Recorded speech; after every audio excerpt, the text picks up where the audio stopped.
നമസ്കാരം. ജനങ്ങൾ തെരഞ്ഞെടുത്ത സർക്കാർ അധികാരമേറ്റ് മണിക്കൂറുകൾക്കകം ഫയലുകൾ തുറക്കുന്നു.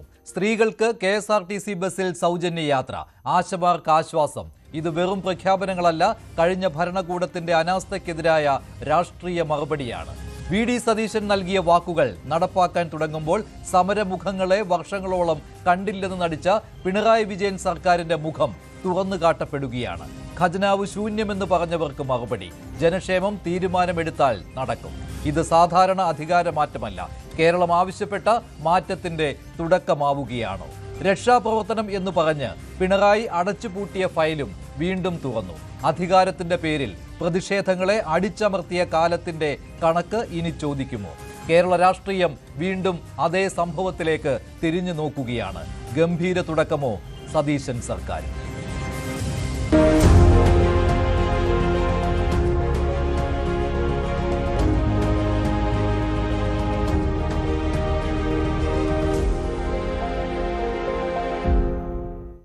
VD സതീശനും 20 മന്ത്രിമാരും സത്യപ്രതിജ്ഞ ചെയ്ത് അധികാരമേറ്റു.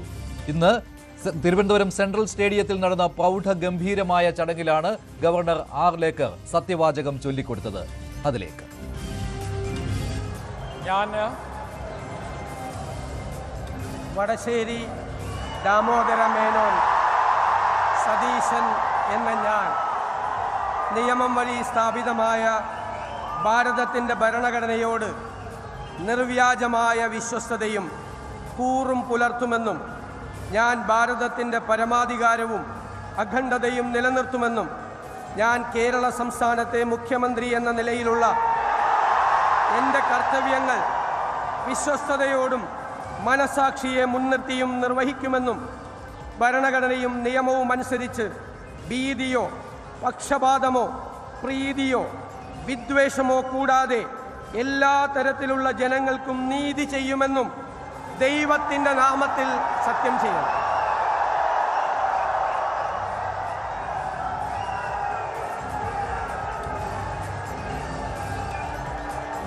ഞാൻ വടശ്ശേരി ദാമോദര മേനോൻ സതീശൻ എന്ന ഞാൻ കേരള സംസ്ഥാനത്തെ മുഖ്യമന്ത്രി എന്ന നിലയിൽ എൻ്റെ പരിഗണനയിൽ കൊണ്ടുവരുന്നതോ എൻ്റെ അറിവിൽ വരുന്നതോ ആയ ഏതെങ്കിലും വിഷയം അങ്ങനെയുള്ള മന്ത്രി എന്ന നിലയിലുള്ള എൻ്റെ കർത്തവ്യങ്ങളുടെ മുറപ്രകാരമുള്ള നിർവഹണത്തിന് ആവശ്യമാകുന്നതൊഴികെ ഞാൻ ഏതെങ്കിലും ആൾക്കോ ആളുകൾക്കോ നേരിട്ടോ നേരിട്ടല്ലാതെയോ അറിയിച്ചു കൊടുക്കുകയോ വെളിപ്പെടുത്തി കൊടുക്കുകയോ ചെയ്യുകയില്ലെന്ന് ദൈവത്തിൻ്റെ നാമത്തിൽ സത്യം ചെയ്യുന്നു.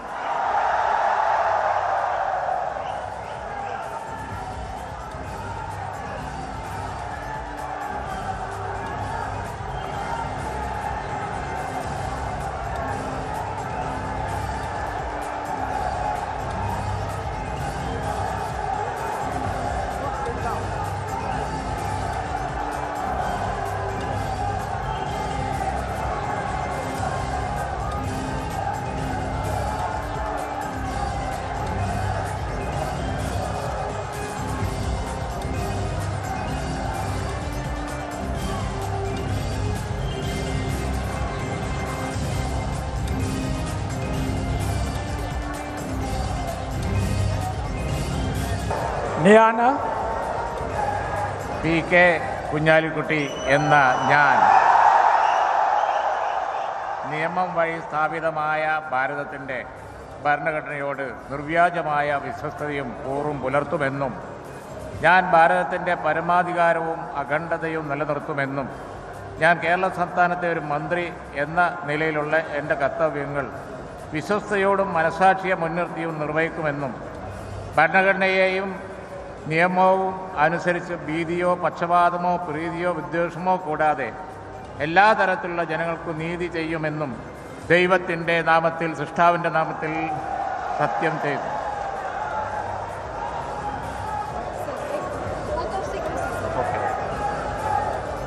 ഞാൻ PK കുഞ്ഞാലിക്കുട്ടി എന്ന ഞാൻ കേരള സംസ്ഥാനത്തെ ഒരു മന്ത്രി എന്ന നിലയിൽ എൻ്റെ പരിഗണനയിൽ കൊണ്ടുവരുന്നതോ എൻ്റെ അറിവിൽ വരുന്നതോ ആയ ഏതെങ്കിലും വിഷയം അങ്ങനെയുള്ള മന്ത്രി എന്ന നിലയിലുള്ള എൻ്റെ കർത്തവ്യങ്ങളുടെ മുറപ്രകാരമുള്ള നിർവഹണത്തിന് ആവശ്യമാകുന്നതൊഴികെ ഞാൻ ഏതെങ്കിലും ആളുകൾക്കോ നേരിട്ടല്ലാതെയോ അറിയിച്ചു കൊടുക്കുകയോ വെളിപ്പെടുത്തുകയോ ചെയ്യുകയില്ലെന്ന് ദൈവനാമത്തിൽ സത്യം ചെയ്യുന്നു.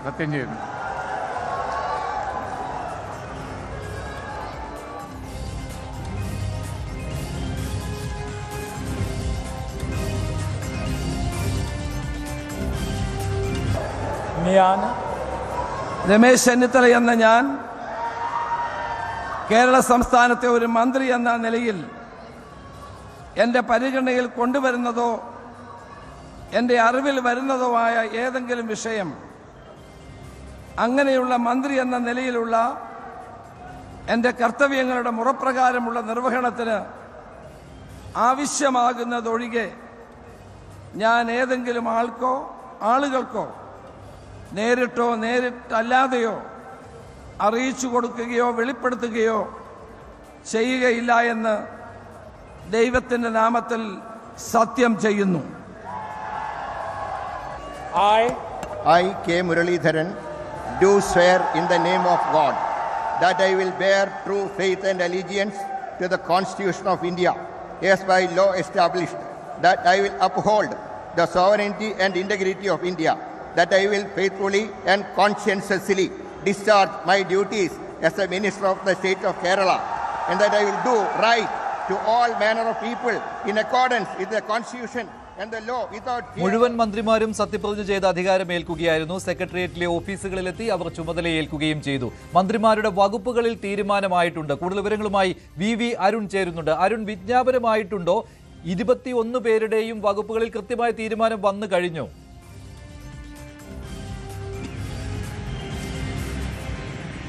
മഞ്ജുഷ, വിജ്ഞാപനം ഇറങ്ങിയിട്ടില്ല. ഗവർണറുടെ ഓഫീസിന് ലോക് ഭവൻ ഇതുവരെ ആ മന്ത്രിമാരുടെ വകുപ്പുകളുടെ പട്ടിക മുഖ്യമന്ത്രി കൈമാറിയിട്ടില്ല എന്നുള്ളതാണ് നമുക്ക് അല്പസമയം ലഭിച്ച വിവരം. ഇന്ന് രാത്രിയോടുകൂടി അത് കൈമാറും.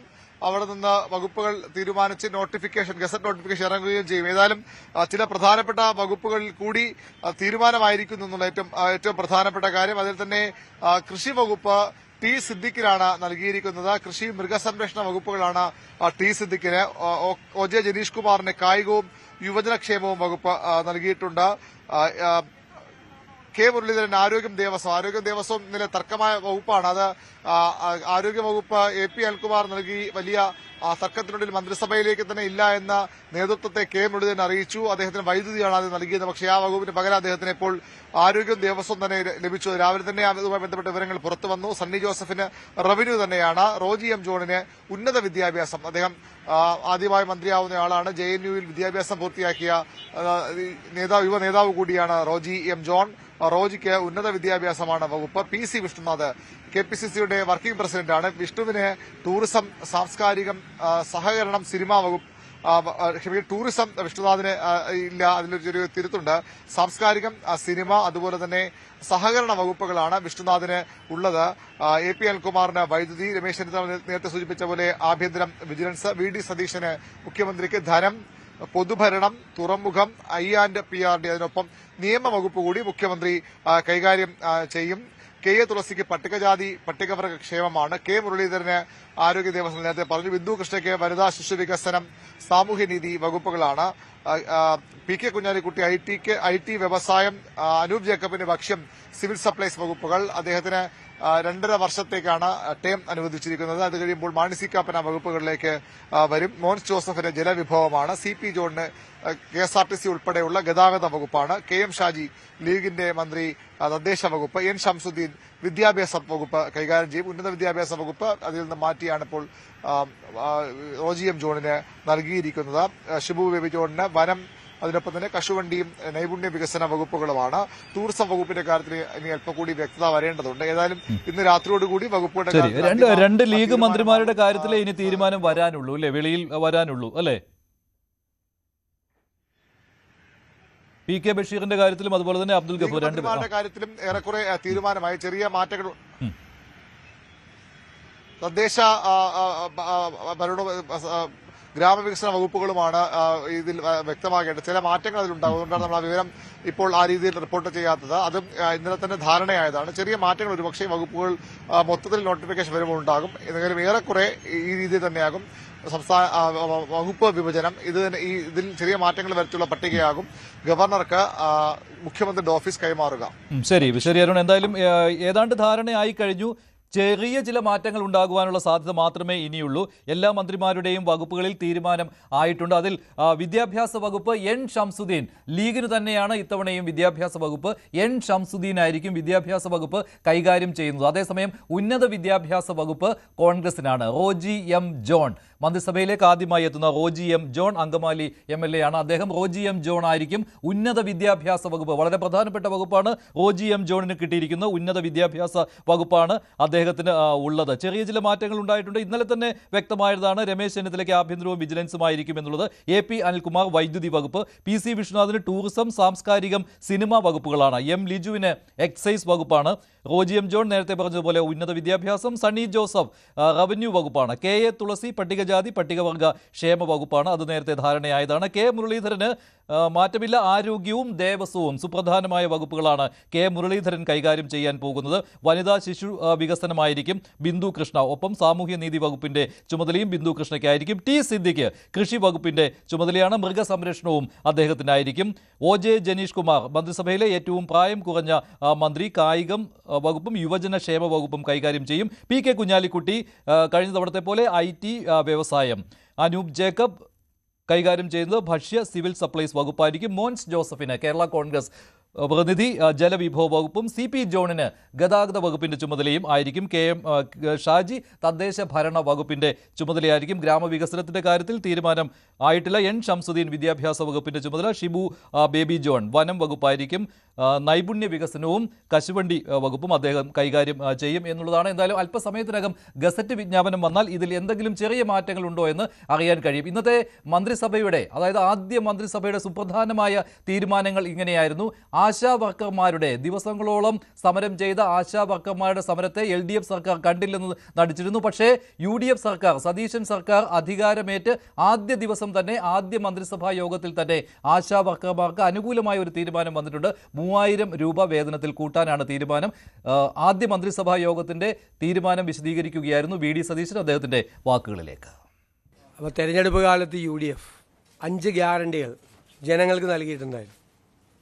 ആദ്യത്തെ മന്ത്രിസഭാ യോഗത്തിൽ തന്നെ അതിലെ 2 ഗ്യാരണ്ടികൾ നടപ്പാക്കാൻ തീരുമാനിച്ചു. ഒന്ന്, KSRTC ബസ്സുകളിലെ സ്ത്രീകൾക്കുള്ള സൗജന്യ യാത്ര അനുവദിക്കുന്ന സംബന്ധിച്ച് ജൂൺ 15-ാം തീയതി മുതൽ നടപ്പാക്കും. അതിൻ്റെ വിശദാംശങ്ങൾ പിന്നീട് പ്രഖ്യാപിക്കും. ജൂൺ 15 മുതൽ, അടുത്ത മാസം 15-ാം തീയതി മുതൽ KSRTC ബസ്സിലെ സ്ത്രീകളുടെ സൗജന്യ യാത്ര. രണ്ടാമത്തെ കാര്യം, വയോജനങ്ങൾക്കായുള്ള പ്രത്യേക വകുപ്പ് രൂപീകരിക്കും എന്ന് ഇന്ദിരാ ഗ്യാരണ്ടിയിലുണ്ടായിരുന്നു. അത് തീരുമാനമെടുത്തിട്ടുണ്ട്. വയോജനങ്ങൾക്കായി പ്രത്യേക വകുപ്പ് രൂപീകരിക്കാൻ പോവുക. പ്രായമായവരുടെ അല്ലേ, അവരോട് ഏറ്റവും മാന്യമായി, അവരെ കരുതലോടുകൂടി, അവരെ ചേർത്ത് പിടിച്ചുകൊണ്ടുള്ള ഒരു സമീപനവും പദ്ധതികളും കേരളത്തിൽ ഉണ്ടാകണം ധാരാളമായി. ഒരു വകുപ്പ് രൂപീകരിച്ച് അവിടെ കുറേ സെക്രട്ടറിയും ഉദ്യോഗസ്ഥരും വയ്ക്കുന്ന അല്ല അതിൻ്റെ ഉദ്ദേശം. വലിയ ലക്ഷ്യങ്ങളാണ് അതിൻ്റെ അകത്തുള്ളത്.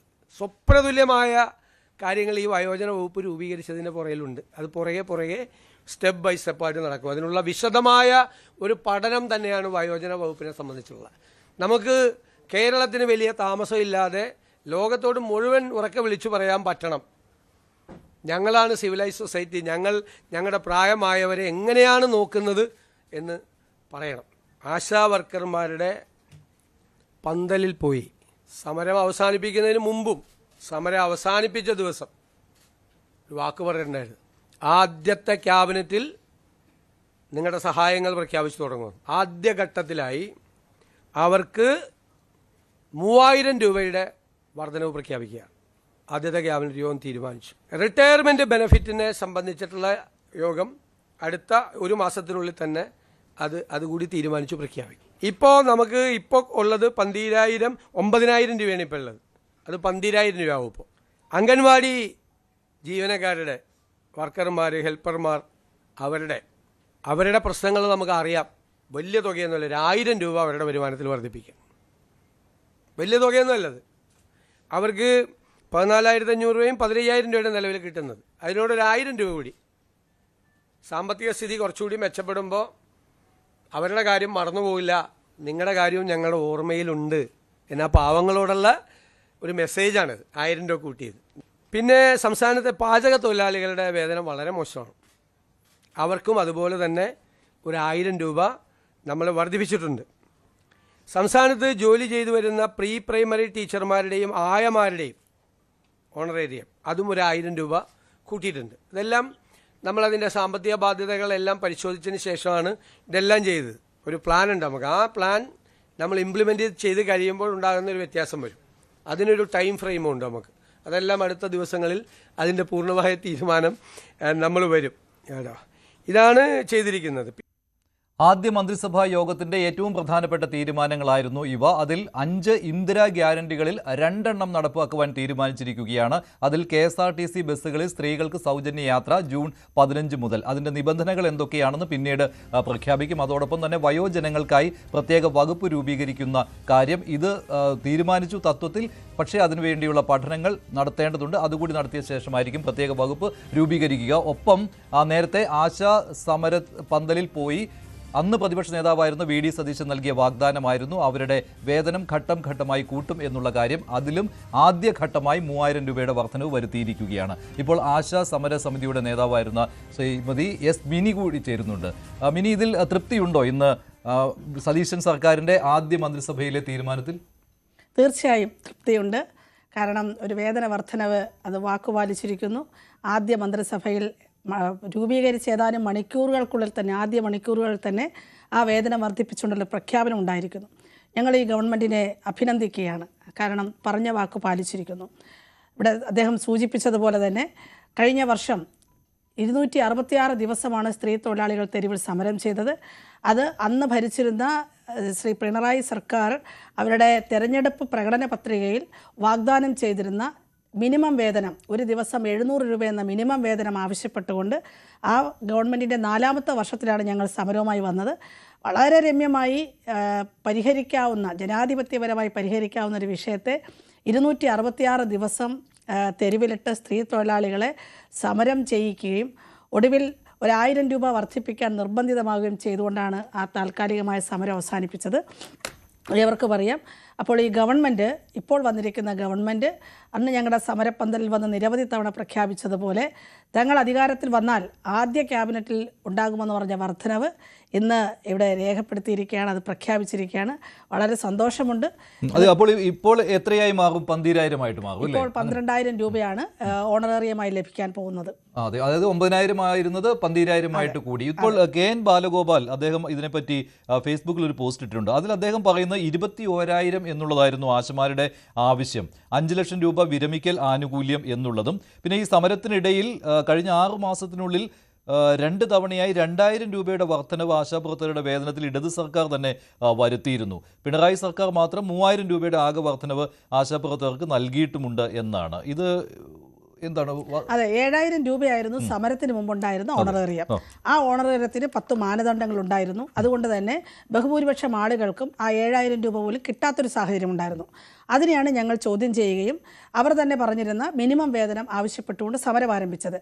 സമരത്തിൻ്റെ 5 തവണ ചർച്ച നടന്നു. 5 തവണ നടന്ന ചർച്ചയിലും 1 രൂപ പോലും വർദ്ധിപ്പിക്കാവുന്ന ഒരു തീരുമാനവും എടുക്കാതെ ആ സമരം വളരെ ശക്തമായി തന്നെ മുന്നോട്ട് പോകുകയായിരുന്നു. പിന്തിരിയല്ല, അത് മുന്നോട്ട് പോകുകയായിരുന്നു. തുടർന്ന് മുഖ്യമന്ത്രിയുടെ വസതിയിലേക്ക് നടത്തിയ മാർച്ചിനെ തുടർന്ന് 1,000 രൂപയുടെ ഒരു വർധനവ് വരുത്തുകയുണ്ടായി. പിന്നീട് അത് തെരഞ്ഞെടുപ്പിൽ ആ 1,000 രൂപയും ഗുണം ചെയ്യില്ല എന്ന് മനസ്സിലാക്കിയിട്ട് അത് കഴിഞ്ഞ് വന്ന ബജറ്റിൽ, അവസാന മാർച്ച് മാസത്തിൽ നടന്ന ബഡ്ജറ്റിൽ പിന്നെ ഒരു 1,000 രൂപയും കൂടെ വർദ്ധിപ്പിച്ചുകൊണ്ടാണ് 9,000 രൂപയാക്കിയത്. ഇതിനകത്തൊരു കാര്യം പ്രത്യേകം ശ്രദ്ധിക്കേണ്ടത്, ഞങ്ങൾ സമരം ചെയ്യുമ്പോൾ പറഞ്ഞത് ഓണറേറിയം വർദ്ധിപ്പിക്കേണ്ടത് സംസ്ഥാന സർക്കാരല്ല കേന്ദ്രമാണെന്ന് പറഞ്ഞുകൊണ്ടാണ് ഇരുന്നത്. പക്ഷേ കേന്ദ്രമല്ല, സംസ്ഥാനം തന്നെയാണെന്ന് ആ പിണറായി സർക്കാരിനെ കൊണ്ട് തന്നെ ഞങ്ങൾ അവസാനം തെളിയിച്ചു. എന്തായാലും 2,000 രൂപ വർദ്ധിപ്പിച്ചിട്ടും അവരുണ്ടാക്കിയ ഡാമേജ് ഈ കേരളത്തിലെ പൊതുസമൂഹത്തിൻ്റെ മുന്നിൽ ഈ സ്ത്രീ തൊഴിലാളികളെ ഇത്രയും അധികം കഷ്ടപ്പെടുത്തിയതിൻ്റെ ഡാമേജ് അവസാനിച്ചില്ല എന്നുള്ളതാണ്. അത് ആശാ സമരത്തിൽ സമരത്തെ അന്ന് ഞങ്ങൾ അഭിസംബോധന ചെയ്തിട്ടുണ്ട് എന്ന് കാണിക്കുന്നതിന് വേണ്ടിയാണ് കെ എൻ ബാലഗോപാൽ ഇങ്ങനെ പറഞ്ഞിരിക്കുന്നത്. അതായത് ഇപ്പോൾ കൂട്ടിയത് പോരാ എന്നുള്ളതാണ് അദ്ദേഹം പറയുന്നത് അല്ലേ? അതൊന്നുമായിട്ടില്ല എന്നാണ്. അതെ അതെ, അതാ തീർച്ചയായിട്ടും അവർക്ക് ഇപ്പോൾ പറയാം. ഇപ്പോൾ അവർക്ക് പറയാം, അവർ 260 ദിവസവും അവർ മിണ്ടാതിരുന്നവർ, അവർ ആക്ഷേപിച്ചവർ, ഒരു ഗതിയുമില്ലാതെ അവർക്ക് വർദ്ധിപ്പിക്കേണ്ടി വന്നു കഴിഞ്ഞപ്പോൾ അന്ന് 1000 രൂപ വർദ്ധിപ്പിച്ചപ്പോൾ ഞങ്ങൾ 1000 രൂപ സ്വീകരിച്ചു. അന്ന് കെ എൻ ബാലഗോപാൽ പറഞ്ഞത് ആശാസമര നേതാക്കൾക്ക് തൃപ്തിയാണ്, 1000 രൂപ കിട്ടിയപ്പോൾ തന്നെ തൃപ്തിയായിരിക്കുന്നതാണ്. ഞങ്ങൾക്ക് തൃപ്തി എന്നല്ല പറഞ്ഞത്, 1000 രൂപ വർദ്ധിപ്പിച്ചത് ഞങ്ങൾ പൊരുതി നേടിയതാണെന്നാണ് ഞങ്ങൾ പറഞ്ഞത്. അപ്പോൾ അങ്ങനെ നേടിയതിന് ഇപ്പോൾ ഈ രീതിയിൽ സംസാരിക്കുന്നതുകൊണ്ട് കാര്യമില്ല. നിങ്ങൾ പ്രഖ്യാപിച്ച 21,000 രൂപ എവിടെയെന്നാണ് ഞങ്ങൾക്ക് ചോദിക്കാനുള്ളത്. 5 വർഷം മുമ്പ് പിണറായി ഗവൺമെൻറ് അന്നത്തെ തെരഞ്ഞെടുപ്പിനെ നേരിടാൻ വേണ്ടി തയ്യാറാക്കിയ പ്രകടന പത്രികയിൽ അച്ചടിച്ച് കേരളത്തിലെ മുഴുവൻ ജനങ്ങൾക്കും വിതരണം ചെയ്ത അവരുടെ പ്രകടന പത്രികയിൽ ഉണ്ട് ഒരു ദിവസം 700 രൂപ. ആർക്കൊക്കെയാണ്? ആശ, അംഗൻവാടി, പാചക തൊഴിലാളികൾ, പ്രീ പ്രൈമറി അധ്യാപകർ എന്നിവർക്ക് കൊടുക്കുമെന്നാണ് പറഞ്ഞത്. അത് 5 വർഷമായിട്ടും കൊടുത്തിട്ടില്ല. അപ്പോൾ അതിനെക്കുറിച്ച് പറയാതെ ഇപ്പോൾ പുതിയൊരു ഗവൺമെൻറ് വന്ന് ആ ഗവൺമെൻറ്റിൻ്റെ ആദ്യ ദിവസം തന്നെ 3000 രൂപ വർദ്ധിപ്പിച്ചിരിക്കുന്നു. ഒരുപക്ഷെ ചരിത്രത്തിൽ ആദ്യമായിട്ടാണ് ഒരു 3000 രൂപയുടെ ഒരു വർധനവ് വരുന്നത്. പക്ഷേ 3000 രൂപ എന്നതുകൊണ്ട് നിങ്ങൾക്ക് നിർത്താൻ പറ്റില്ലല്ലോ അല്ലേ? തീർച്ചയായിട്ടും. കാരണം ഒരു മിനിമം പട്ടിണിയില്ലാതെ ജീവിക്കുവാനുള്ളൊരു കൂലിയാണ് ഒരു ദിവസം 700 രൂപ. അത് ഏറ്റവും ഒരു മിനിമം കൂലിയാണ്. അത് ഇതുവരെയും ആയിട്ടില്ല. പക്ഷേ ഇന്ന് ഇവിടെ അധികാരത്തിലേറ്റ മുഖ്യമന്ത്രി പറഞ്ഞിരിക്കുന്നു ഘട്ടം ഘട്ടമായി വർദ്ധിപ്പിക്കുമെന്നും അതിൻ്റെ ആദ്യപടിയാണെന്നും പറഞ്ഞിരിക്കുന്നു. രണ്ടാമത്തെ ഡിമാൻഡ് വിരമിക്കൽ ആനുകൂല്യമാണ്. കേരളത്തിൽ വിരമിക്കൽ ആനുകൂല്യം ഇല്ല. കേന്ദ്രം അനുവദിച്ചിരിക്കുന്ന 20,000 രൂപ പോലും കഴിഞ്ഞ എത്രയോ വർഷങ്ങളായി നൽകാതിരിക്കുന്ന ഒരു സംസ്ഥാനമാണ് കേരളം. അവിടെ ആ വിരമിക്കൽ ആനുകൂല്യത്തെക്കുറിച്ചൊരു തീരുമാനം അടുത്ത മാസം എടുക്കുമെന്ന് പുതിയ മുഖ്യമന്ത്രി പറഞ്ഞിരിക്കുന്നു. മറ്റ് നിരവധി നിർദ്ദേശങ്ങൾ ഞങ്ങൾ ആ ഗവൺമെൻറ്റിൻ്റെ കഴിഞ്ഞ ഗവൺമെൻറ്റിൻ്റെ മുന്നിൽ വെച്ചിരുന്നു. അവരൊരു കമ്മിറ്റി രൂപീകരിച്ചു. 5 മാസം കൊണ്ട് പഠനം നടത്തി പുറത്തു വന്ന റിപ്പോർട്ടിൽ യാതൊരു കാര്യവുമില്ല എന്നുള്ളതാണ് ആ റിപ്പോർട്ട് വായിച്ചപ്പോൾ മനസ്സിലായത്. ആ നിർദ്ദേശങ്ങളടക്കം ഞങ്ങൾ പുതിയ ഗവൺമെൻറ്റിനെ സമീപിക്കും. അതെല്ലാം പലതും സാങ്കേതികമായ ചില നീക്കുപോക്കുകൾ മാത്രം വേണ്ടുന്ന കാര്യങ്ങളാണ്. അതൊക്കെ ഉടൻ വരും ദിവസങ്ങളിൽ മാസങ്ങളിൽ തന്നെ നടപ്പിലാക്കാൻ പറ്റുമെന്നാണ് ഞങ്ങൾ പ്രതീക്ഷിക്കുന്നത്. 21,000 രൂപ പ്രതിമാസ വേതനമായിട്ട് കിട്ടണം, ഒപ്പം 5 ലക്ഷം രൂപ വിരമിക്കൽ ആനുകൂല്യവും. ഇതാണ് ഇപ്പോഴത്തെ ആവശ്യം. അത് ഈ സർക്കാരിന്റെ മുന്നിലും അത് തന്നെയാണ്. തീർച്ചയായിട്ടും ഡിമാൻഡ് അത് തന്നെയാണ്. പക്ഷേ സർക്കാർ ഘട്ടം ഘട്ടമായി ഇത് പരിഗണിക്കുമെന്നുള്ള ഉറപ്പ് പറഞ്ഞിട്ടുണ്ട്. ആ ഉറപ്പിൻ്റെ 1ാം ഘട്ടം എന്ന നിലയിലുള്ള വാക്ക് ഇന്ന് പാലിച്ചിട്ടുമുണ്ട്. അതുകൊണ്ട് ഞങ്ങൾക്ക് പൂർണ്ണമായ പ്രതീക്ഷയുണ്ട്. ഇത് നൽകിയ ഗവൺമെൻറ്റിനെ ഞങ്ങൾ അഭിനന്ദിക്കുന്നു. അരികുവൽക്കരിക്കപ്പെട്ട സാധാരണക്കാരായ സ്ത്രീ തൊഴിലാളികളെ പരിഗണിച്ചതിന് ഈ ഗവൺമെൻറ്റിന് പ്രത്യേക അഭിനന്ദനവും Kerala ASHA health workers association നേരുകയാണ്. അല്ല, ഇത് നിങ്ങൾ ഏതെങ്കിലും സമയപരിധി നിങ്ങൾ വെക്കാൻ ആഗ്രഹിക്കുന്നുണ്ടോ? എത്ര മാസങ്ങൾക്കകം അടുത്ത ഘട്ടത്തിലെ വർധനവ് നടത്തണം എന്നുള്ളത്? സാമ്പത്തിക പ്രതിസന്ധി എന്നുള്ള കാര്യം ഇന്ന് മുഖ്യമന്ത്രി പറഞ്ഞു കഴിഞ്ഞു. തീർച്ചയായിട്ടും ഈ ഗവൺമെൻറ്റിൻ്റെ കാലത്ത് തന്നെ അവർ നമ്മളോട് നേരത്തെ പറഞ്ഞത് 21,000 രൂപ ഞങ്ങൾ നൽകുമെന്നാണ് പ്രകടന പത്രികയിലുള്ളത്. അത് എത്ര കാലം എന്നുള്ളത് തീർച്ചയായിട്ടും വരും ദിവസങ്ങളിൽ നമുക്ക് കുറച്ച് വിശദാംശങ്ങളിലേക്ക് പോകാൻ തോന്നും. എന്തായാലും ഇനിയും നമുക്ക് ചർച്ചകൾക്കുള്ള ധാരാളം അവസരങ്ങൾ നമ്മുടെ മുന്നിൽ തുടങ്ങിയിട്ടേ ഉള്ളൂ. അതുകൊണ്ട് ഞങ്ങൾ വളരെ പ്രതീക്ഷയാണ്. ഞങ്ങളതൊരു ടൈം ഫ്രെയിം, ഒരു ടൈം ബൗണ്ടായിട്ട് ഞങ്ങൾ ഇപ്പം തൽക്കാലം പറയുന്നില്ല. ഈ വന്നതിനെ ഞങ്ങൾ സ്വീകരിക്കുന്നു. അടുത്ത ദിവസങ്ങളിൽ അതിൻ്റെ ബാക്കി പ്രവർത്തനങ്ങളുമായിട്ട് ഞങ്ങൾ മുന്നോട്ട് പോകും. ഇതിപ്പോൾ CPI കഴിഞ്ഞ ദിവസം പറഞ്ഞിരുന്നു. എന്താണ് ഇപ്പോൾ ഈ തെരഞ്ഞെടുപ്പ് പരാജയത്തിൻ്റെ ഒരു മുഖ്യ കാരണം ആശമാരുടെ സമരം എന്നാണ്. അത് CPM-നെ കുറ്റപ്പെടുത്തിക്കൊണ്ടാണ് CPI അങ്ങനെ പറഞ്ഞത്. ഈ പറയുന്ന CPI ഈ സമരത്തോട് ഏത് സമീപനമായിരുന്നു സ്വീകരിച്ചിരുന്നത്? ഇപ്പോൾ ആനി രാജ വന്നിരുന്നു സമരപ്പന്തലിൽ, അത് ഞാൻ ഓർക്കുന്നുണ്ട്. ആനി രാജ നമ്മുടെ സമരപ്പന്തലിൽ വന്നിരുന്നില്ല. ആനി രാജയുടെ ഒരു പ്രസ്താവന വന്നിരുന്നു കേന്ദ്രത്തിൽ നിന്നുകൊണ്ട്. മറിച്ച് ഈ CPI സമരവിരുദ്ധമായ നിലപാടാണ് എടുത്തിരുന്നത്. അതിനകത്ത് യാതൊരു തർക്കവുമില്ല. അദ്ദേഹം ഇപ്പോൾ പറയുന്നത് ഒരു തോൽവിയുടെ മുന്നിൽ നിന്നുകൊണ്ട് പറയുന്നു എന്നുള്ളതേ ഉള്ളൂ. നമ്മളതിൽ അങ്ങനെ മനസ്സിലാക്കിയാൽ മതി. കാരണം ഞങ്ങൾ അദ്ദേഹത്തെ നേരിട്ട് കണ്ടിരുന്നു. അദ്ദേഹം ഞങ്ങളെപ്പോലെ നിസ്സഹായനായിരുന്നു എന്നുള്ളതാണ് ഞങ്ങൾക്ക് മനസ്സിലായത്. യാതൊരു മാർഗവുമില്ല എന്ന് പറഞ്ഞു. മുഖ്യമന്ത്രിയെ ഞങ്ങളൊന്ന് കാണിക്കുകയും ചോദിച്ചു. അതിന് പോലും നടന്നില്ല. എന്ന് മാത്രമല്ല, സർക്കാർ രൂപീകരിക്കാൻ ഉദ്ദേശിച്ച കമ്മിറ്റിയുടെ ചർച്ചയിൽ CPIയുടെ ട്രേഡ് യൂണിയനായ AITUC അടക്കം സമരവിരുദ്ധ നിലപാടാണ് എടുത്തത്. അവിടെ എല്ലാ ട്രേഡ് യൂണിയനും, ഞങ്ങളുടെ ഒഴികെയുള്ള മുഴുവൻ ട്രേഡ് യൂണിയനുകളും ഒരു കമ്മിറ്റിയെ രൂപീകരിച്ചാൽ തീരുന്ന പ്രശ്നമാണ്, കമ്മിറ്റി രൂപീകരിച്ചിട്ടുണ്ടെങ്കിൽ നിങ്ങൾ സമരം അവസാനിച്ച് പോകണം എന്ന് ആവശ്യപ്പെടുകയും ഞങ്ങൾ ആ മീറ്റിങ്ങിൽ വെച്ച് അത്യാവശ്യം ചില ചർച്ചകളിലേക്ക് ഇച്ചിരി വളരെ മുഷിഞ്ഞു തന്നെ ചർച്ചയിൽ ഏർപ്പെടേണ്ട ഒരു സാഹചര്യം ഉണ്ടായി. ഒരു തൊഴിലാളി സംഘടനയായിരിക്കുന്നത് ഞങ്ങളുമായിട്ട് കൊമ്പ് കോർക്കുകയായിരുന്നു, നിങ്ങൾക്ക് എന്തുകൊണ്ട് സമരം അവസാനിപ്പിച്ചുകൂടാന്ന്. അപ്പോൾ പിന്നീട് പുറത്തു വന്ന് അപ്പോൾ ഇവർക്ക് പരാജയപ്പെടുമ്പോൾ മാത്രമേ ഇവർക്ക് ചിന്തകൾ ഉണ്ടാകുള്ളൂ എന്നുള്ളത് പറയുന്നത് വളരെ ഖേദകരമാണ്. കാരണം തിരഞ്ഞെടുപ്പ് വിജയപരാജയങ്ങളാണ് ഇവിടെ നിലനിൽപ്പിന് നിശ്ചയിക്കുന്നത്. അതൊരിക്കലും പാടില്ല. ഇടതുപക്ഷ പ്രസ്ഥാനങ്ങൾ, തൊഴിലാളി പ്രസ്ഥാനങ്ങൾ തൊഴിലാളികളോടൊപ്പം, സാധാരണ മനുഷ്യരോടൊപ്പം നിൽക്കണം. ഞങ്ങൾ എന്തൊക്കെ പറഞ്ഞ് ആക്ഷേപിച്ചു, ഈ നേതാക്കന്മാർ ഒരക്ഷരം അതിനെ തിരുത്താൻ തുനിഞ്ഞിട്ടില്ല എന്നുള്ളതാണ് ഞങ്ങൾക്ക് മനസ്സിലാകുന്നത്. അപ്പോൾ ഇപ്പോൾ മാറി നിന്നുകൊണ്ട് കുറ്റം പറയുന്നത് ഒരു ശരിയായൊരു പ്രവണതയല്ല. അത് മാത്രമല്ല, ബാലഗോപാലിന്റെ പ്രസ്താവന വന്നിരിക്കുന്നത് ഞങ്ങൾ ചെയ്തിരുന്നു, അത് തന്നെയാണ് ഇപ്പോഴത്തെ സർക്കാരും ചെയ്യുന്നത് എന്നാണ്, അല്ലേ? അപ്പോൾ അതിനൊരു കാരണമുണ്ട്. ഈ 3000 രൂപ ഒറ്റയടിക്ക് വർദ്ധിക്കുന്നു എന്ന് പറയുമ്പോൾ അത് ഈ ആരംഭശൂരത്വമാണോ എന്നുള്ള രീതിയിൽ പോലുമുണ്ട്, അല്ലേ? അതെന്താണെങ്കിലും അതൊന്നും ഞങ്ങൾ പരിഗണിക്കുന്നില്ല. ഈ കേരളം കയ്യിലെടുത്ത് വെച്ച് നെഞ്ചിലേറ്റിയ ഒരു സമരമാണ് ആശാസമരം. കേരളത്തിൻ്റെ പൊതുസമൂഹം ഒന്നാകെ, എല്ലാ മേഖലയിൽപ്പെട്ട ആളുകളും ഞങ്ങളുടെ സമരത്തോട് ഐക്യദാർഢ്യപ്പെട്ടു. വിദ്യാർത്ഥികൾ, ട്രാൻസ്ജെൻഡേഴ്സ്, മറ്റ് വിഭാഗങ്ങളിൽപ്പെട്ട സ്ത്രീ തൊഴിലാളികൾ, ബുദ്ധിജീവികൾ, സാംസ്കാരിക പ്രവർത്തകർ, എഴുത്തുകാർ തുടങ്ങി ഈ ലോകത്തിൻ്റെ നാനാ കോണുകളിലുള്ള ആളുകൾ വന്ന് സമരപ്പന്തലിൽ നേരിട്ടും അല്ലാതെയും മുഖ്യമന്ത്രിക്ക് കത്തെഴുതിയുമൊക്കെ ഈ സമരം ന്യായമായി ഡിമാൻഡുകൾ അംഗീകരിച്ച് ഒത്തുതീർപ്പാക്കണമെന്ന് ആവശ്യപ്പെട്ടു. അപ്പോൾ മുമ്പെങ്ങുമില്ലാത്തവണ്ണം കേരളം വളരെ അവരുടെ കൈവെള്ളയിൽ വെച്ച് വളർത്തിയെടുത്തൊരു സമരമാണ്. എല്ലാവർക്കും അറിയാം, ഞങ്ങളുടെ ആ തിരുവനന്തപുരം സെക്രട്ടേറിയറ്റിൻ്റെ പരിസരത്ത് ഒരു പ്രാഥമിക ആവശ്യങ്ങൾക്ക് ഒരു സൗകര്യമില്ലാത്തൊരു സ്ഥലമാണെന്നറിയാം. തീർച്ചയായിട്ടും ഉമ്മൻചാണ്ടി ഭരിക്കുന്ന സമയത്ത് അന്ന് സോളാർ വിഷയത്തിൽ സമരം നടത്തിയിട്ട് 4ാമത്തെ ദിവസം കക്കൂസില്ലെന്ന് പറഞ്ഞിട്ടാണ് സമരം അവസാനിപ്പിച്ചു പോയത്. ആ കക്കൂസില്ലാത്തടത്ത് 10 വർഷവും ഒരു കക്കൂസ് സർക്കാർ പണിതിട്ടില്ല.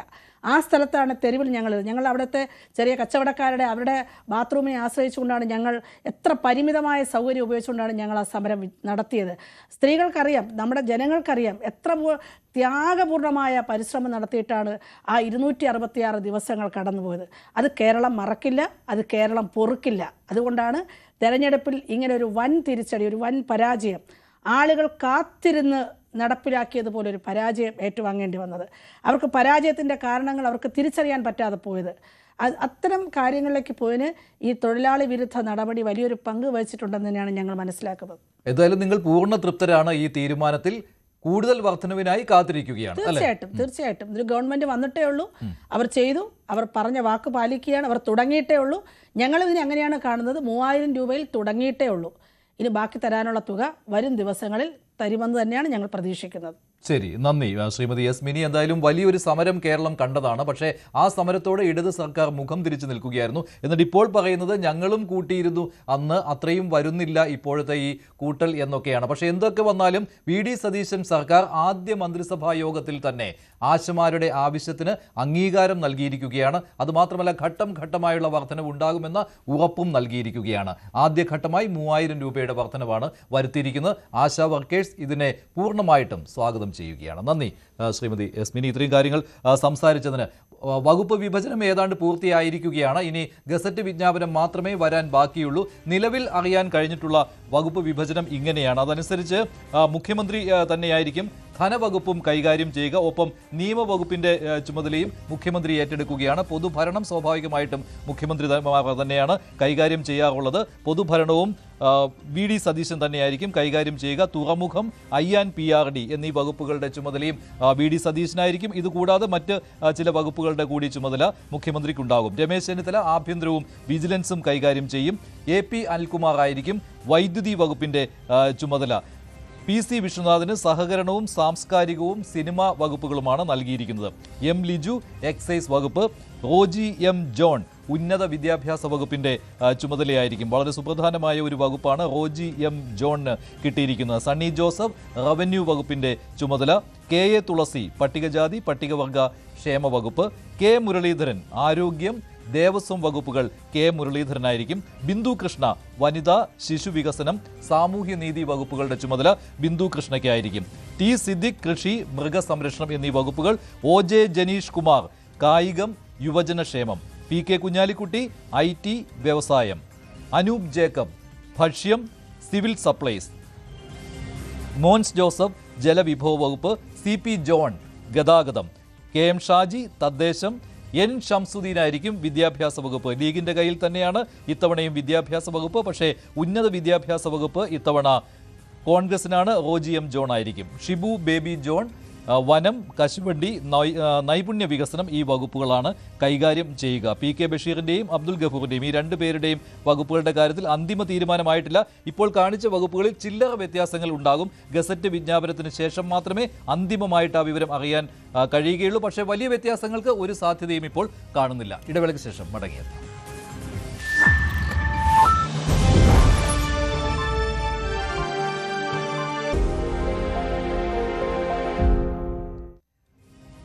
അഞ്ച് ഇന്ദിരാ ഗ്യാരണ്ടികളിൽ 2 നടപ്പാക്കുവാൻ തീരുമാനിച്ചതിന് പുറമെയാണ് ആശാ വർക്കർമാരുടെയും അംഗനവാടി ഹെൽപ്പർമാരുടെയും വേതനം കൂട്ടുവാനുള്ള തീരുമാനം സതീശൻ സർക്കാർ എടുത്തത്. അതിനു പുറമെ മറ്റൊരു സുപ്രധാനമായ തീരുമാനം കൂടിയെടുത്തു. അതാണ് നവകേരള സദസ്സിനിടെയുണ്ടായ വിവാദമായ രക്ഷാപ്രവർത്തനത്തിലെ പുനരന്വേഷണം. അന്നത്തെ മുഖ്യമന്ത്രിയായിരുന്ന പിണറായി വിജയൻ ആലപ്പുഴയിൽ KSU യൂത്ത് കോൺഗ്രസ് പ്രവർത്തകരെ അദ്ദേഹത്തിന്റെ സുരക്ഷാ ഉദ്യോഗസ്ഥരും പോലീസും അതുപോലെ തന്നെ DYFI CPM പ്രവർത്തകരും ചേർന്ന് മർദ്ദിച്ചതിനെ രക്ഷാപ്രവർത്തനം എന്ന ഓമന പേരിട്ടാണ് വിളിച്ചിരുന്നത്. കോടതി പോലും ഇടപെട്ടതാണ്. പുനരന്വേഷണം നടത്തണം എന്ന് ആവശ്യപ്പെട്ടതാണ്. അന്ന് വീഡിയോ ദൃശ്യങ്ങൾ ഇല്ല എന്നായിരുന്നു പോലീസ് കോടതിയിൽ നൽകിയ വിശദീകരണം. പക്ഷേ ആ വീഡിയോ ദൃശ്യങ്ങൾ ലോകം മുഴുവനും കണ്ടതാണ്. എന്നിട്ടും വീഡിയോ ദൃശ്യങ്ങൾ ഇല്ല എന്നന്ന് പോലീസ് പറഞ്ഞിരുന്നു. ഈ വീഡിയോ ദൃശ്യങ്ങൾ കണ്ടതിന് ശേഷമായിരുന്നു അന്ന് കോടതി ഇടപെടുകയും പുനരന്വേഷണം വേണമെന്ന് നവംബറിൽ തന്നെ ഉത്തരവിടുകയും ചെയ്തത്. പക്ഷേ അതിനുശേഷം മാസങ്ങളായിട്ടും അങ്ങനെ ഒരു അന്വേഷണത്തിന് അന്നത്തെ പിണറായി സർക്കാർ തയ്യാറായിരുന്നില്ല.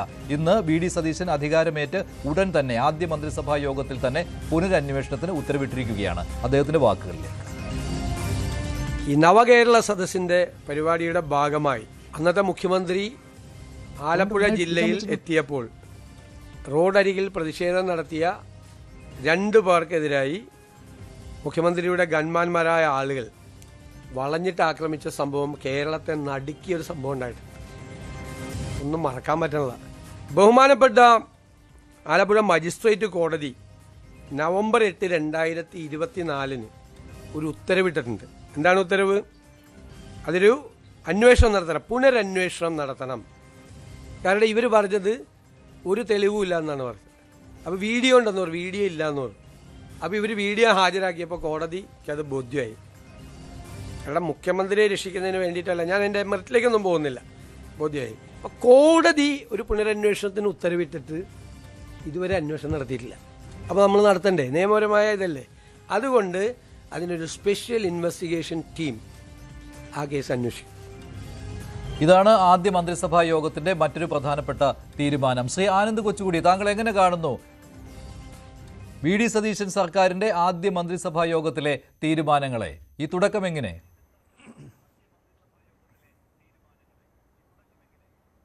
ഇത് മികച്ച തുടക്കമാണ് മഞ്ജുഷ്. ഇതുവരെയുള്ള പല LDF UDF സർക്കാരുകൾ നമ്മൾ വരുമ്പോൾ, പ്രത്യേകിച്ച് UDF സർക്കാരിൻ്റെ കാലത്ത് ഈ അവർ തെരഞ്ഞെടുപ്പ് കാലത്ത് പറയുന്ന പല കാര്യങ്ങളും അവർ മറക്കാറുണ്ട്. ഇപ്പോൾ ഞാൻ ഈ വാഗ്ദാനങ്ങളുടെ കാര്യം മാത്രമല്ല പറയുന്നത്.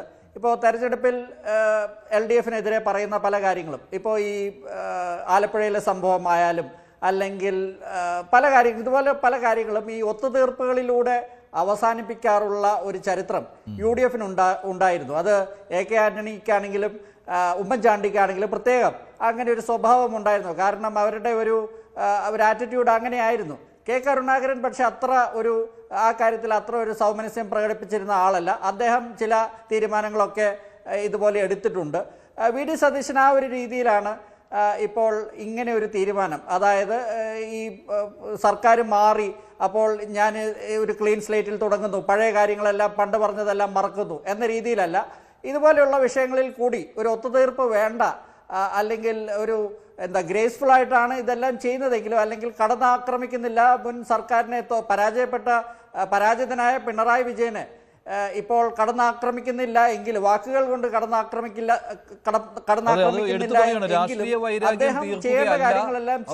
അവിടെ സഹായകരമായ ഒന്നും കൂടി ഉണ്ട്. കോടതിയുടെ ഒരു ഉത്തരവുണ്ട്, അത് ബലമാണ് ഇപ്പോഴത്തെ സർക്കാരിന്. അത് ആണ് എടുത്തു പറഞ്ഞുകൊണ്ട് മുഖ്യമന്ത്രി പറയുന്നത്. ഈ കോടതി ഉത്തരവ് ഞങ്ങൾ നടപ്പാക്കുകയാണ് എന്ന്. കഴിഞ്ഞ എത്ര മാസമായി, 3, 2, 5, 6 മാസത്തോളം പൂഴ്ത്തിവെച്ചതാണ് ആ കോടതി ഉത്തരവ് പിണറായി സർക്കാർ. അത് നടപ്പാക്കുകയാണെന്ന് പറയുമ്പോൾ ആ രാഷ്ട്രീയ വൈരാഗ്യം ഇല്ല എന്ന് കാണിക്കുവാൻ പറ്റുകയും ചെയ്യും. എന്നാലൊട്ട് ഉണ്ട് താനും.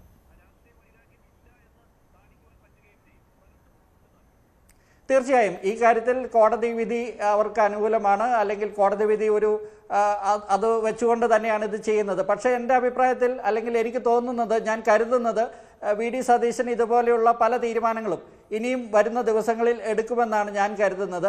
അതിന് പ്രത്യേക കോടതി വിധിയോ അല്ലെങ്കിൽ മറ്റ് ഇതുപോലെയുള്ള ഘടകങ്ങളോ ഉണ്ടാകണമെന്നില്ല. മുൻ സർക്കാരുകൾ, അതായത് ഉമ്മൻചാണ്ടി, എ കെ ആന്റണി സർക്കാരുകളൊക്കെ പലപ്പോഴും LDF-നോട് കാണിച്ചിട്ടുള്ള ഒരു സൗമനസ്യം വി ഡി സതീശൻ്റെ ഈ സർക്കാർ, അത് LDF സർക്കാർ ഇവിടെ ഉണ്ടായിരുന്ന സമയത്ത് അവർക്ക് ഏറ്റവും കൂടുതൽ ഭയം UDF ജയിച്ചാൽ വി ഡി സതീശൻ ആയാലോ, മുഖ്യമന്ത്രി ആയാലോ എന്നതിനെ കുറിച്ചായിരുന്നു. ഇപ്പോൾ രമേശ് ചെന്നിത്തലയാണെങ്കിൽ ചിലപ്പോൾ ഇങ്ങനെ ഒരു സമീപനമായിരിക്കില്ല മുഖ്യമന്ത്രി ആണെങ്കിൽ സ്വീകരിക്കുന്നത്. കുറച്ചുകൂടി അദ്ദേഹം ഒരു മച്ചുവറായിട്ടുള്ള, കുറച്ചുകൂടി ഒരു മറക്കുകയും പൊറുക്കുകയും ചെയ്യുന്ന ഒരു സമീപനം, UDF-ന്റെ കാലാകാലങ്ങളായിട്ടുള്ള സമീപനം ചിലപ്പോൾ എടുത്തു എന്ന് വരാം. പക്ഷേ വി ഡി സതീശൻ്റെ ഈ തുടക്കം കാണിക്കുന്നത് അദ്ദേഹം ചിലതെല്ലാം കണക്ക് കൂട്ടിയിട്ടുണ്ട്, കരുതിയിട്ടുണ്ട്. അങ്ങനെ പലതും ഇനിയുള്ള ദിവസങ്ങളിൽ വരും എന്ന് തന്നെയാണ് ഞാൻ പ്രതീക്ഷിക്കുന്നത്. ശരി, ശ്രീ CK ഷാക്കിർ, താങ്കൾ ശ്രീ ആനന്ദ് കൊച്ചുകൂടി പറഞ്ഞൊരു പ്രധാനപ്പെട്ട ഒരു നിരീക്ഷണമാണ്. കാരണം മുൻപൊക്കെ ഇപ്പോൾ +2 അഴിമതിയെക്കുറിച്ചൊക്കെ 96-ലുണ്ടായ +2 അഴിമതി കാര്യങ്ങൾ, ഇതിനെക്കുറിച്ചൊന്നും 2001-ൽ UDF സർക്കാർ അധികാരത്തിലെത്തിയപ്പോൾ ഒരു ഉദാഹരണം മാത്രം പറഞ്ഞതാണ്, ഒരു അന്വേഷണവും നടന്നില്ല. അങ്ങനെ തിരിച്ചു അങ്ങനെ തന്നെയാണ് LDF സർക്കാർ വരുന്നതിന് മുൻപ് പറഞ്ഞിട്ടുണ്ടായിരുന്നു, മറ്റേ കടുംവെട്ട് തീരുമാനങ്ങൾ 2011-ലെ ഉമ്മൻചാണ്ടി സർക്കാരിൻ്റെ കടുംവെട്ട് തീരുമാനങ്ങൾ അത് അന്വേഷിക്കും, നടപടിയെടുക്കുമെന്ന്. ഒന്നും ഉണ്ടായില്ല. ഒരു കമ്മീഷനെയൊക്കെ വെച്ചു, പക്ഷേ ഒരു തീരുമാനവും ഉണ്ടായില്ല. പക്ഷേ ഇത് വളരെ പെട്ടെന്ന് തന്നെ തീരുമാനത്തിലേക്ക് വന്നിരിക്കുകയാണ്. അതാണ് കൊച്ചുകൂടി പറഞ്ഞത്, അതിനെ അഭിനന്ദിക്കേണ്ടതാണ്. മാത്രമല്ല ഇത്തരത്തിലുള്ള തീരുമാനങ്ങൾ പ്രതീക്ഷിക്കാമെന്ന്. അല്ല, അത് ഇന്ന് നമ്മുടെ പുതുമയാണ് അതാണ്.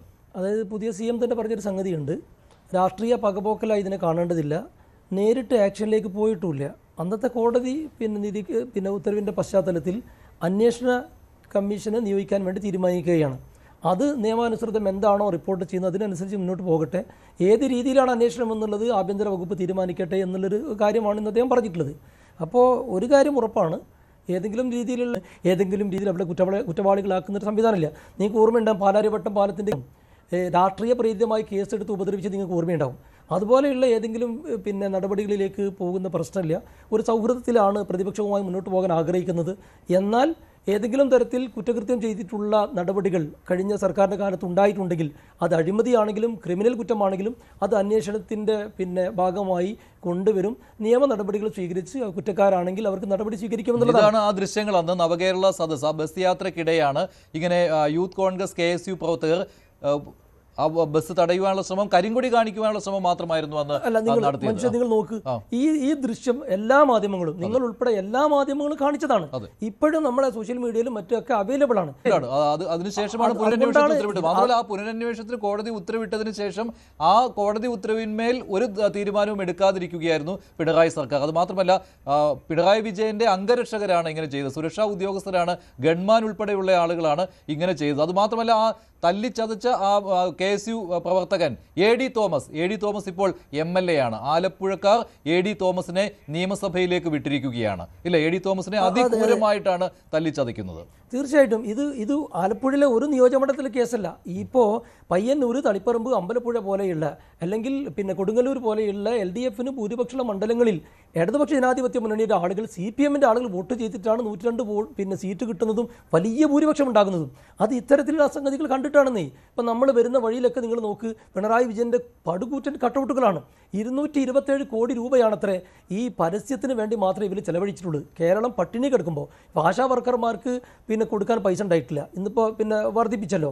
എന്നാൽ ജയിൽ പുള്ളികൾക്ക് കൊടുക്കാൻ 100 ഇരട്ടി വർദ്ധിപ്പിക്കാൻ 63 രൂപയുള്ളത് 600ഓളം രൂപയാക്കി വർദ്ധിപ്പിച്ചു ജയിൽ പുള്ളികളുടെ ദിവസവേതനം. എന്നാൽ ആശാ വർക്കർമാർക്കില്ല, അംഗനവാടി വർക്കർമാർക്കില്ല, അതുപോലെ പാചക തൊഴിലാളികൾക്കില്ല. ഇന്ന് നിങ്ങൾ നോക്ക്, ഇന്ന് 1,00,000 വർക്കർമാർ. ഇപ്പോൾ KN ബാലഗോപാലിന് ഞാൻ നേരത്തെ മിനിയോടും അക്കാര്യം ചോദിച്ചിരുന്നു. KN ബാലഗോപാൽ ഇതേക്കുറിച്ച് പ്രസ്താവന നടത്തിയിരിക്കുകയാണ്. അദ്ദേഹം പറഞ്ഞിരിക്കുന്നത് 2000 രൂപയുടെ വർധനവ് നടത്തിയിട്ടുണ്ട്, ഈ ആശാ സമരത്തിന് ശേഷം നടത്തിയിട്ടുണ്ട്. അത് നിങ്ങൾ കാണുന്നില്ല, പക്ഷേ ഈ 3000 രൂപയുടെ വർധനവിനെ വലിയ രീതിയിൽ ഹൈലൈറ്റ് ചെയ്യുകയാണ് എന്നാണ് ബാലഗോപാൽ പറയുന്നത്. 1000 രൂപ വീതം 2 തവണയായി വർദ്ധിപ്പിച്ചിട്ടുണ്ട് എന്നുള്ളത് ശരിയാണ്. പക്ഷേ നിങ്ങൾ 10 വർഷത്തെ കാലാവധി കിടക്കാണത്. എന്നിട്ട് ഇപ്പം UDF ഈ സാമ്പത്തികമായ ഗുരുതരമായ പ്രതിസന്ധി നേരിടുന്ന സമയത്താണ് ഇവർക്ക് 3000 രൂപയുടെ വർധനമുണ്ടാക്കിയത്.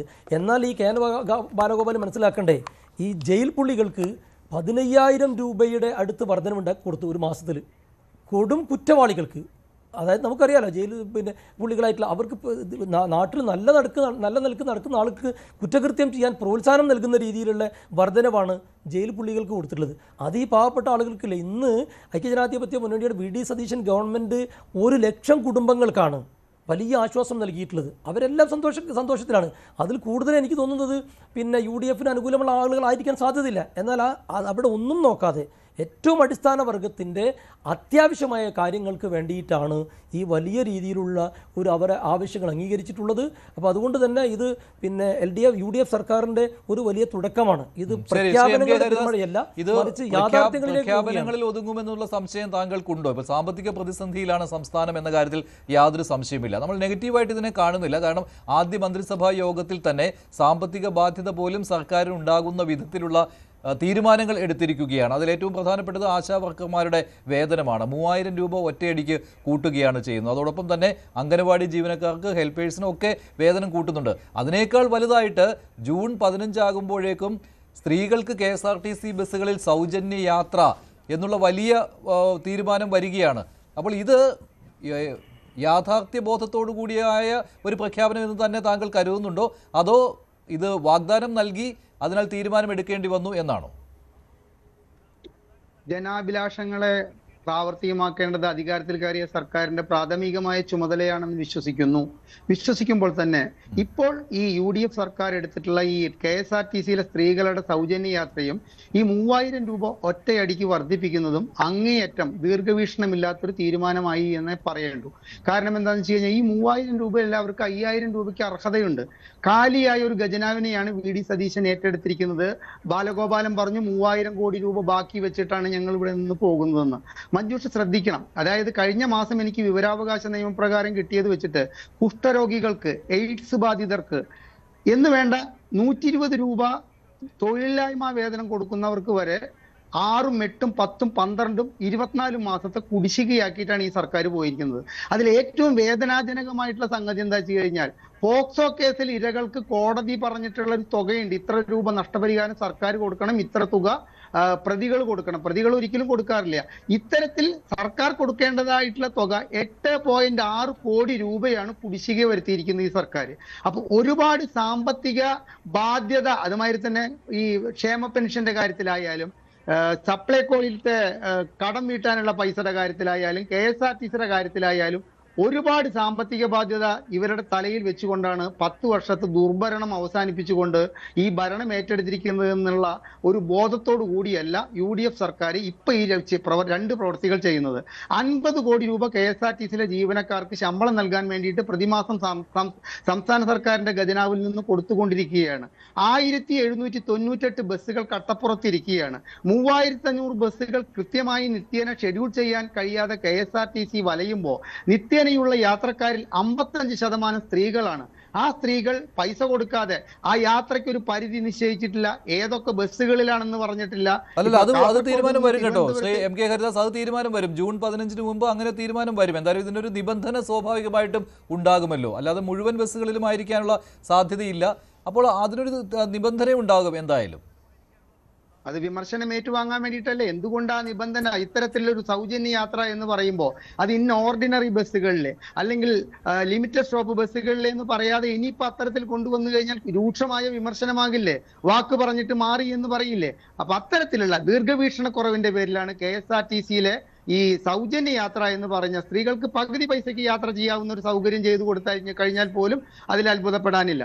ഇനി നോക്കൂ മഞ്ജുഷ്, ഇവരാദ്യം ചെയ്യേണ്ടത് ഈ VD സതീശൻ ധനകാര്യ വകുപ്പ് ഏറ്റെടുത്ത സ്ഥിതിക്ക് ആദ്യം ചെയ്യേണ്ടത് 4.5 ലക്ഷം കോടിയാണ് സംസ്ഥാനത്തിന്റെ പൊതുകടം എന്ന് പറയുന്നു. അത് 6.5 ലക്ഷം കോടിയാണെന്ന് പറയുന്നുണ്ട്.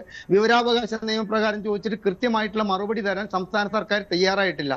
4 കോടിയായാലും 6.5 ലക്ഷം കോടിയായാലും ആദ്യമായിട്ട് VD സതീശൻ ചെയ്യേണ്ടത് ഒരു ധവളപത്രം ഇറക്കണം. നമ്മുടെ കേരളത്തിന്റെ ഇപ്പോഴത്തെ സാമ്പത്തിക സ്ഥിതിയെ കുറിച്ചിട്ട് ഒരു ധവളപത്രത്തിലേക്ക് കടക്കാവൂ എന്നൊരു അഭിപ്രായമാണ് എനിക്കുള്ളത്. മറ്റൊരു കാര്യം എന്താണ് എനിക്ക് പറയാനുള്ളത് എന്താ വെച്ച് കഴിഞ്ഞാൽ ഇതും കൂടി പറഞ്ഞിട്ട് പറയാൻ എന്നെ മഞ്ജുഷ അനുവദിക്കണം. ഇന്ധന സെസ് 2 രൂപ ഇടതുപക്ഷ ജനാധിപത്യ മുന്നണി ജനങ്ങളുടെ തലയിൽ കെട്ടിവെച്ചപ്പോൾ പറഞ്ഞത് ക്ഷേമ പെൻഷൻ കൊടുക്കാനുള്ള പൈസയാണെന്നാണ്. ക്ഷേമ പെൻഷൻ എന്ന് ചിന്തിക്കാൻ പോലുമുള്ള തുകയില്ല എന്ന് പറഞ്ഞുകൊണ്ട് അങ്ങേയറ്റം സമരം ചെയ്തവരാണ് ഇവിടുത്തെ UDFന്റെ അന്നത്തെ പ്രവർത്തകരും അന്നത്തെ നേതൃത്വവും. ഈ 2 രൂപ ഇന്ധന സെസ് ഇവർ പിൻവലിക്കുമോ? പേഴ്സണൽ സ്റ്റാഫ് നിയമത്തിലെ മറ്റൊരാടെ 30-35 പേഴ്സണൽ സ്റ്റാഫിനെ ഉൾക്കൊള്ളിച്ചുകൊണ്ട് അവർക്ക് ശമ്പളം കൊടുക്കാൻ 4.5 കോടി രൂപ പ്രതിമാസം ചെലവാക്കുന്നതിനെ എന്റെ കൂടെ ചാനൽ ചർച്ചകളിൽ ഇരുന്നുകൊണ്ട് അങ്ങേയറ്റ UDF നേതാക്കൾ വിമർശിച്ചിട്ടുണ്ട്. അത്തരത്തിലുള്ള പേഴ്സണൽ സ്റ്റാഫ് നിയമനത്തിൽ ഇവർ എന്ത് ലിമിറ്റാണ് കൊണ്ടുവരിക? 10-15 പേരിൽ ഒതുക്കി നിർത്തുമോ? അതോ മറ്റേ സർക്കാരിനെ പോലെ തന്നെ ചെയ്യുമോ? 2 വർഷവും 1 മാസവും ജോലി ചെയ്തു കഴിഞ്ഞാൽ അവർക്ക് പെൻഷൻ അനുവദിക്കുന്ന രീതിയെ അങ്ങേയറ്റം വിമർശിച്ചിട്ടുള്ള UDF സർക്കാർ ആ പെൻഷൻ പരിപാടി നിർത്തുമോ? PSC ചെയർമാൻമാർക്കും മെമ്പർമാർക്കും ഈ ഇരട്ടി ശമ്പളമാക്കിയത് കുറയ്ക്കുമോ കൂട്ടുമോ? അതുമാതിരി തന്നെ സപ്ലൈകോ വഴിയുള്ള 13 സബ്സിഡി സാധനങ്ങളുടെ വില ഈ UDF ഭരണകാലത്ത് കൂട്ടുമോ കുറയ്ക്കുമോ?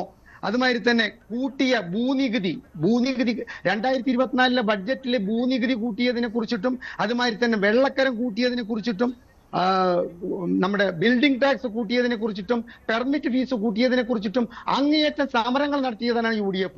അപ്പൊ ഇത്തരം കാര്യങ്ങളിലുള്ള തീരുമാനങ്ങൾ എന്തായിരിക്കും? ഈ കൂട്ടിയ നികുതിയൊക്കെ കുറയ്ക്കുമോ? ഹോട്ടലിൽ തോന്നിയ വിലയാണ്, പ്രത്യേകിച്ച് ഗ്യാസിന്റെ പ്രശ്നം കൂടി വന്നതുകൊണ്ട് ഹോട്ടലിൽ തോന്നിയ വിലയാണ് ഈടാക്കുന്നത്. ഹോട്ടൽ വില നിയന്ത്രിക്കാൻ വേണ്ടി ഈ സർക്കാർ എന്ത് ചെയ്യും? ജനങ്ങൾ ഏറ്റവും അധികം ബുദ്ധിമുട്ട് അനുഭവിക്കുന്നത് ആലപ്പുഴയിലെ കോൺഗ്രസ് പ്രവർത്തകന്റെ തല തല്ലിപ്പൊട്ടിച്ച കേസിന് SIT അന്വേഷണത്തിന്റെ പ്രശ്നമല്ല കേരളത്തിലെ. തീർച്ചയായിട്ടും അതിന്റെ അന്വേഷണം SITയെ ഏൽപ്പിച്ചുകൊണ്ട് ആ കേസ് കോടതിയിലേക്ക് എത്തിക്കാൻ വേണ്ട നടപടികൾ എടുത്തതിനെ സ്വാഗതം ചെയ്യുമ്പോൾ തന്നെ ഇവിടുത്തെ വിലക്കയറ്റം, ഇന്ന് ലഭിച്ച വിലയ്ക്ക് നാളെ ഒരു സാധനം ലഭിക്കാൻ ഇവിടുത്തെ കേരളത്തിലെ ജനങ്ങൾക്ക് അർഹതയില്ല. കാസർഗോഡ് ലഭിക്കുന്ന വിലയ്ക്കല്ല കോഴിക്കോട് ലഭിക്കുന്നത്, കോഴിക്കോട് ലഭിക്കുന്ന വിലയ്ക്കല്ല എറണാകുളത്ത് ലഭിക്കുന്നത്. അപ്പോ വില നിയന്ത്രണം, ഏകീകൃതമായ ഒരു വില നിയന്ത്രണം കൊണ്ടുവന്നിട്ട് ഈ വിലക്കയറ്റത്തെ തടയാൻ വേണ്ടി സർക്കാർ എന്ത് ചെയ്യും? അപ്പൊ KSRTCയിലെ സ്ത്രീകളുടെ സൗജന്യ യാത്രയും അതുമായി തന്നെ ആശാ വർക്കർമാരുടെ പെൻഷൻ വർദ്ധിപ്പിക്കലും ഒക്കെ 2ാം സ്ഥാനത്ത് നിർത്തിക്കൊണ്ട് ഈ സർക്കാരിന് ചെയ്യാൻ വേണ്ടിയിട്ട് ഒരുപാട് കാര്യങ്ങളുണ്ട്. ആ കാര്യങ്ങളിലേക്ക് സർക്കാർ എങ്ങനെയാണ് ഇടപെടുക? ആരോഗ്യരംഗം വഷളാക്കിക്കൊണ്ടാണ് ഇടതുപക്ഷ ജനാധിപത്യ മുന്നണി ഭരണം ഒഴിഞ്ഞിരിക്കുന്നത്. 498 കോടി രൂപയാണ് മെഡിക്കൽ സർവീസസ് കോർപ്പറേഷൻ സപ്ലൈ ചെയ്യുന്നവർക്ക് അതിന്റെ ഓപ്പറേഷൻ സാമഗ്രികളും ഓപ്പറേഷൻ കാണുന്നുണ്ട്. K മുരളീധരനാണ് ആരോഗ്യ വകുപ്പിന്റെ ചുമതല വഹിക്കാൻ പോകുന്നത്. അദ്ദേഹം പ്രഗത്ഭനായ ഒരു നേതാവാണ്. അദ്ദേഹത്തിന് മന്ത്രി എന്ന നിലയിൽ ഇല്ല എങ്കിൽ കൂടിയും K മുരളീധരന്റെ പ്രാഗൽഭ്യത്തെ പറ്റി സംശയമില്ലാത്ത കാര്യമാണ്. ശ്രീ ഹരിദാസ്, K മുരളീധരനാണ് ആരോഗ്യ വകുപ്പിന്റെ ചുമതല. നോക്കൂ, ഇതൊക്കെ ആരംഭ ശൂരതയാണ്. നമുക്ക് അക്കരെ നിൽക്കുമ്പോ ഇക്കരെ പച്ചയാണ്. നമുക്ക് അപ്പുറം നിന്നിട്ട് എന്തും വിമർശിക്കാം, പക്ഷെ അണ്ടിയോട് അടുക്കുമ്പോഴേ മാങ്ങയുടെ പുളി അറിയാൻ പറ്റുള്ളൂ. നമുക്ക് K മുരളീധരൻ മന്ത്രിയായിരുന്നുകൊണ്ട് 6 മാസം നമ്മുടെ ഇലക്ട്രിസിറ്റി വകുപ്പിലത്തെ പ്രവർത്തനത്തിനെ മാത്രമേ നമുക്ക് വിലയിരുത്താൻ സാധിക്കുകയുള്ളൂ. അദ്ദേഹത്തിന്റെ പ്രവർത്തനത്തിന് ആവശ്യമായ, ആരോഗ്യ വകുപ്പിന് ആവശ്യമായ ഫണ്ട് നൽകാത്തതാണ് ഇടതുപക്ഷ ജനാധിപത്യ മുന്നണി സർക്കാരിന്റെ കാലത്ത് ആരോഗ്യ വകുപ്പ് ഇത്രയും കുത്തഴിയാനുള്ള കാരണമുണ്ടായിരിക്കുന്നതെന്ന് ഡോക്ടർ ഹാരിസിന്റെ വെളിപ്പെടുത്തൽ ഈ സർക്കാർ ഏറ്റെടുത്തുകൊണ്ട് ഇനി അത്തരത്തിലുള്ള ഒരു ആരോപണം പറയാൻ ഒരു ഡോക്ടർക്കോ അല്ലെങ്കിൽ ഒരു ആശുപത്രിക്കോ കഴിയാത്ത വിധത്തിൽ എന്ത് ചെയ്യുമെന്ന് കേരളത്തിലെ ജനങ്ങൾ നോക്കിക്കാണുകയാണ്. കാരണം മാനവരാശിയുടെ നിലനിൽപ്പ് ആരോഗ്യത്തെ. ശരി ശ്രീ MK ഹരിദാസ്. ശ്രീ CK ഷാക്കിർ, ഈ ആരംഭ ശൂരത്വം എന്നുള്ള കാര്യം കൂടി ഉണ്ട് കേട്ടോ. അത് ഹരിദാസ് പറഞ്ഞ കുറേയേറെ കാര്യങ്ങൾ ശരിയാണ്. നമ്മൾ ഈ തുടക്ക സമയത്താണെങ്കിലും ചില വിമർശനങ്ങൾ വരും ഇക്കാര്യത്തിൽ. അദ്ദേഹത്തോട് വളരെ ബഹുമാനത്തോടെ പറയട്ടെ, അദ്ദേഹം ഊഹത്തിൻ്റെ അല്ലെങ്കിൽ സാങ്കല്പികതയുടെ അടിസ്ഥാനത്തിൽ എന്തൊക്കെ പറയുകയാണ്. ഈ VD സതീശൻ എന്ന് പറയുന്നയാൾ ഈ നമ്മളെ തെരഞ്ഞെടുപ്പിന് മുമ്പ് തന്നെ പറഞ്ഞിട്ടുണ്ട് ഖജനാവിലേക്ക് എങ്ങനെയാണ് പണം വരിക എന്നുള്ളത് കാണിച്ചു തരാമെന്ന്. എന്നിട്ട് അദ്ദേഹം ഇന്ന് പറയുന്നുണ്ട് ഇത് റിസൾട്ട് വന്നതിന് അതിന് മുമ്പ് തന്നെ ഈ പ്രകടന പത്രിക പുറത്തിറക്കിയ ശേഷം ഈ ഇന്ദിരാ ഗ്യാരണ്ടി നടപ്പിലാക്കാൻ എത്ര പണം വേണ്ടി വരും നിലവിലെ സാഹചര്യത്തിൽ നിന്ന് കൃത്യമായ പഠനം നടത്തിയിട്ടുണ്ട്. അതേപോലെ തന്നെ പിന്നെ ഇത് നമുക്ക് നേരത്തെ ഞാൻ പറഞ്ഞു ഖജനാവിലേക്ക് പണം വരുന്നതിനുള്ള മാർഗങ്ങൾ കണ്ടുവച്ചിട്ടുണ്ട്. ചെലവും നിങ്ങൾ പറഞ്ഞതുപോലെ ഈ പെൻഷൻ കൊടുക്കാനോ അല്ലെങ്കിൽ മറ്റു സംഗതികൾക്കോ അല്ലെങ്കിൽ ഒരുപാട് കാര്യങ്ങൾക്ക് പണത്തിൻ്റെ കുറവുണ്ട്. 6 ലക്ഷം കോടിയുടെ കടമുണ്ട്. ഈ ഒരു സാഹചര്യത്തിൽ നിന്നുകൊണ്ടാണ് ഈ അടിസ്ഥാന വർഗത്തിലെ വളരെ പാവപ്പെട്ട തൊഴിലാളികൾക്ക് വേണ്ടി ഇതെങ്കിലും ചെയ്തിട്ടില്ല എങ്കിൽ അത് അവരോട് ചെയ്യുന്ന വലിയ അപരാധമാണ് എന്ന തിരിച്ചറിവിലാണ് അടിയന്തരമായി ഇങ്ങനൊരു സംഗതി ചെയ്തിട്ടുള്ളത്. സാധാരണയൊക്കെ ഗവൺമെൻറ്റുകൾ പിരിഞ്ഞു പോകുന്ന സമയത്താണ് ഇത്തരം പ്രഖ്യാപനങ്ങളൊക്കെ നടത്തി പോകാറുള്ളത്. ഇത് കൊടുക്കാൻ വേണ്ടിയെന്ന് മാത്രമല്ല അതിൻ്റെ കൃത്യമായ കാര്യങ്ങൾ പറഞ്ഞിട്ടുണ്ട്. പിന്നെ അദ്ദേഹം പറഞ്ഞ KSRTCയിലെ കാര്യങ്ങളെക്കുറിച്ചാണ്. KSRTCയിലെ നേരത്തെ മഞ്ജുഷ് ക്ലിയർ ആക്കി കൊടുത്തു. ഏത് മാനദണ്ഡത്തിലാണ് സൗജന്യ യാത്ര അനുവദിക്കുക എന്നുള്ളത് വിശദമായി 15-ാം തീയതിക്ക് മുമ്പ് പറയുമെന്നും പുതിയ CM അറിയിച്ചിട്ടുണ്ട്. പിന്നെ അതിലൊരു ഒരു കൺഫ്യൂഷൻ ഉണ്ടാക്കേണ്ട കാര്യമില്ല. അല്ലാതെ ഹരിദാസ് പറഞ്ഞ അങ്ങനെയല്ല, അതപ്പോൾ വിമർശന വിധേയമാകുമല്ലോ എന്നാണ്. മുഴുവൻ യാത്രക്കാർക്കും മുഴുവൻ ബസ്സുകളിലും അല്ല മുഴുവൻ സ്ത്രീ യാത്രക്കാർക്കും അതുപോലെ തന്നെ മുഴുവൻ ബസ്സുകളിലും എന്ന രീതിയിലാണല്ലോ ഇപ്പോൾ കരുതിയിരിക്കുന്നത്. അതാണ് അദ്ദേഹത്തിന്റെ ഒരു അതെ ഓക്കെ. അങ്ങനെയാണെങ്കിൽ നമ്മൾ മനസ്സിലാക്കണം, അതിന്റെ ഡീറ്റെയിൽസ് വരട്ടെ, വന്നിട്ടല്ലേ നമ്മൾ വിലയിരുത്തേണ്ടത്. മുൻധാരണയോടെ അങ്ങനെ സംസാരിക്കല്ലേ. എന്തായാലും ഇതിനെക്കുറിച്ച് കൃത്യമായ ധാരണയുള്ള ആളുകളാണ്. അല്ലാതെ ദീർഘവീക്ഷണമില്ലാതെ ഏതെങ്കിലും പ്രഖ്യാപനങ്ങൾ, തെരഞ്ഞെടുപ്പ് പ്രഖ്യാപനങ്ങളല്ല ഇത്. അങ്ങനെയാണെങ്കിൽ പിന്നെ തോൽക്കാൻ പോകുന്ന ഒരു സർക്കാരിന് വേണമെങ്കിൽ അങ്ങനെയൊക്കെ വിളിച്ചു പറഞ്ഞ് പോകാം. എന്നിട്ട് പ്രാക്ടിക്കലായി അത് പിന്നെ ആളുകളെ പറ്റിച്ചുകൊണ്ട് വേറെ കാലാവധി കഴിയുന്നതുവരെ നീട്ടിക്കൊണ്ട് പോകാനൊക്കെ കഴിയും. നമുക്കറിയാം, നേരത്തെ 5000 രൂപ പെൻഷൻ പറഞ്ഞ് വന്നിട്ടുള്ള ആളുകളാണ് ഇടതുപക്ഷ ജനാധിപത്യ മുന്നണിയുടെ ആളുകൾ. നടപ്പിലാക്കിയിട്ടില്ലല്ലോ. അതുപോലെ പ്രവാസികൾക്കൊക്കെ എന്തൊക്കെ ആനുകൂല്യങ്ങൾ പറഞ്ഞിരുന്നു, ഒന്നും നടപ്പിലാക്കിയിട്ടില്ലല്ലോ. ഇപ്പം നിങ്ങൾ നോക്ക്, ഈ സ്കൂളിലെ പാചക തൊഴിലാളികൾക്ക് ഇപ്പോൾ പിന്നെ 1000 രൂപ കൂട്ടാൻ പിന്നെ തീരുമാനിച്ചിട്ടുണ്ട്. ഉമ്മൻചാണ്ടി സർക്കാർ അധികാരത്തിൽ വരുന്ന സമയത്ത് വെറും 200 രൂപയായിരുന്നു അവർക്ക് ദിവസക്കൂലി. എല്ലാ മാസവും എല്ലാ വർഷവും 50 രൂപ വീതം കൂട്ടി ഇവർ പിന്നെ പോകുന്ന സമയത്ത് ഏറെക്കുറെ 500 രൂപ ഉമ്മൻചാണ്ടിയുടെ സർക്കാരിൻ്റെ കാലത്ത് 5 വർഷം കൊണ്ട് എത്തിച്ചിട്ടാണ് പോയത്. ഈ 10 വർഷം കൊണ്ട് പിണറായി വിജയൻ വർദ്ധിപ്പിച്ചത് 100 രൂപയാണ്.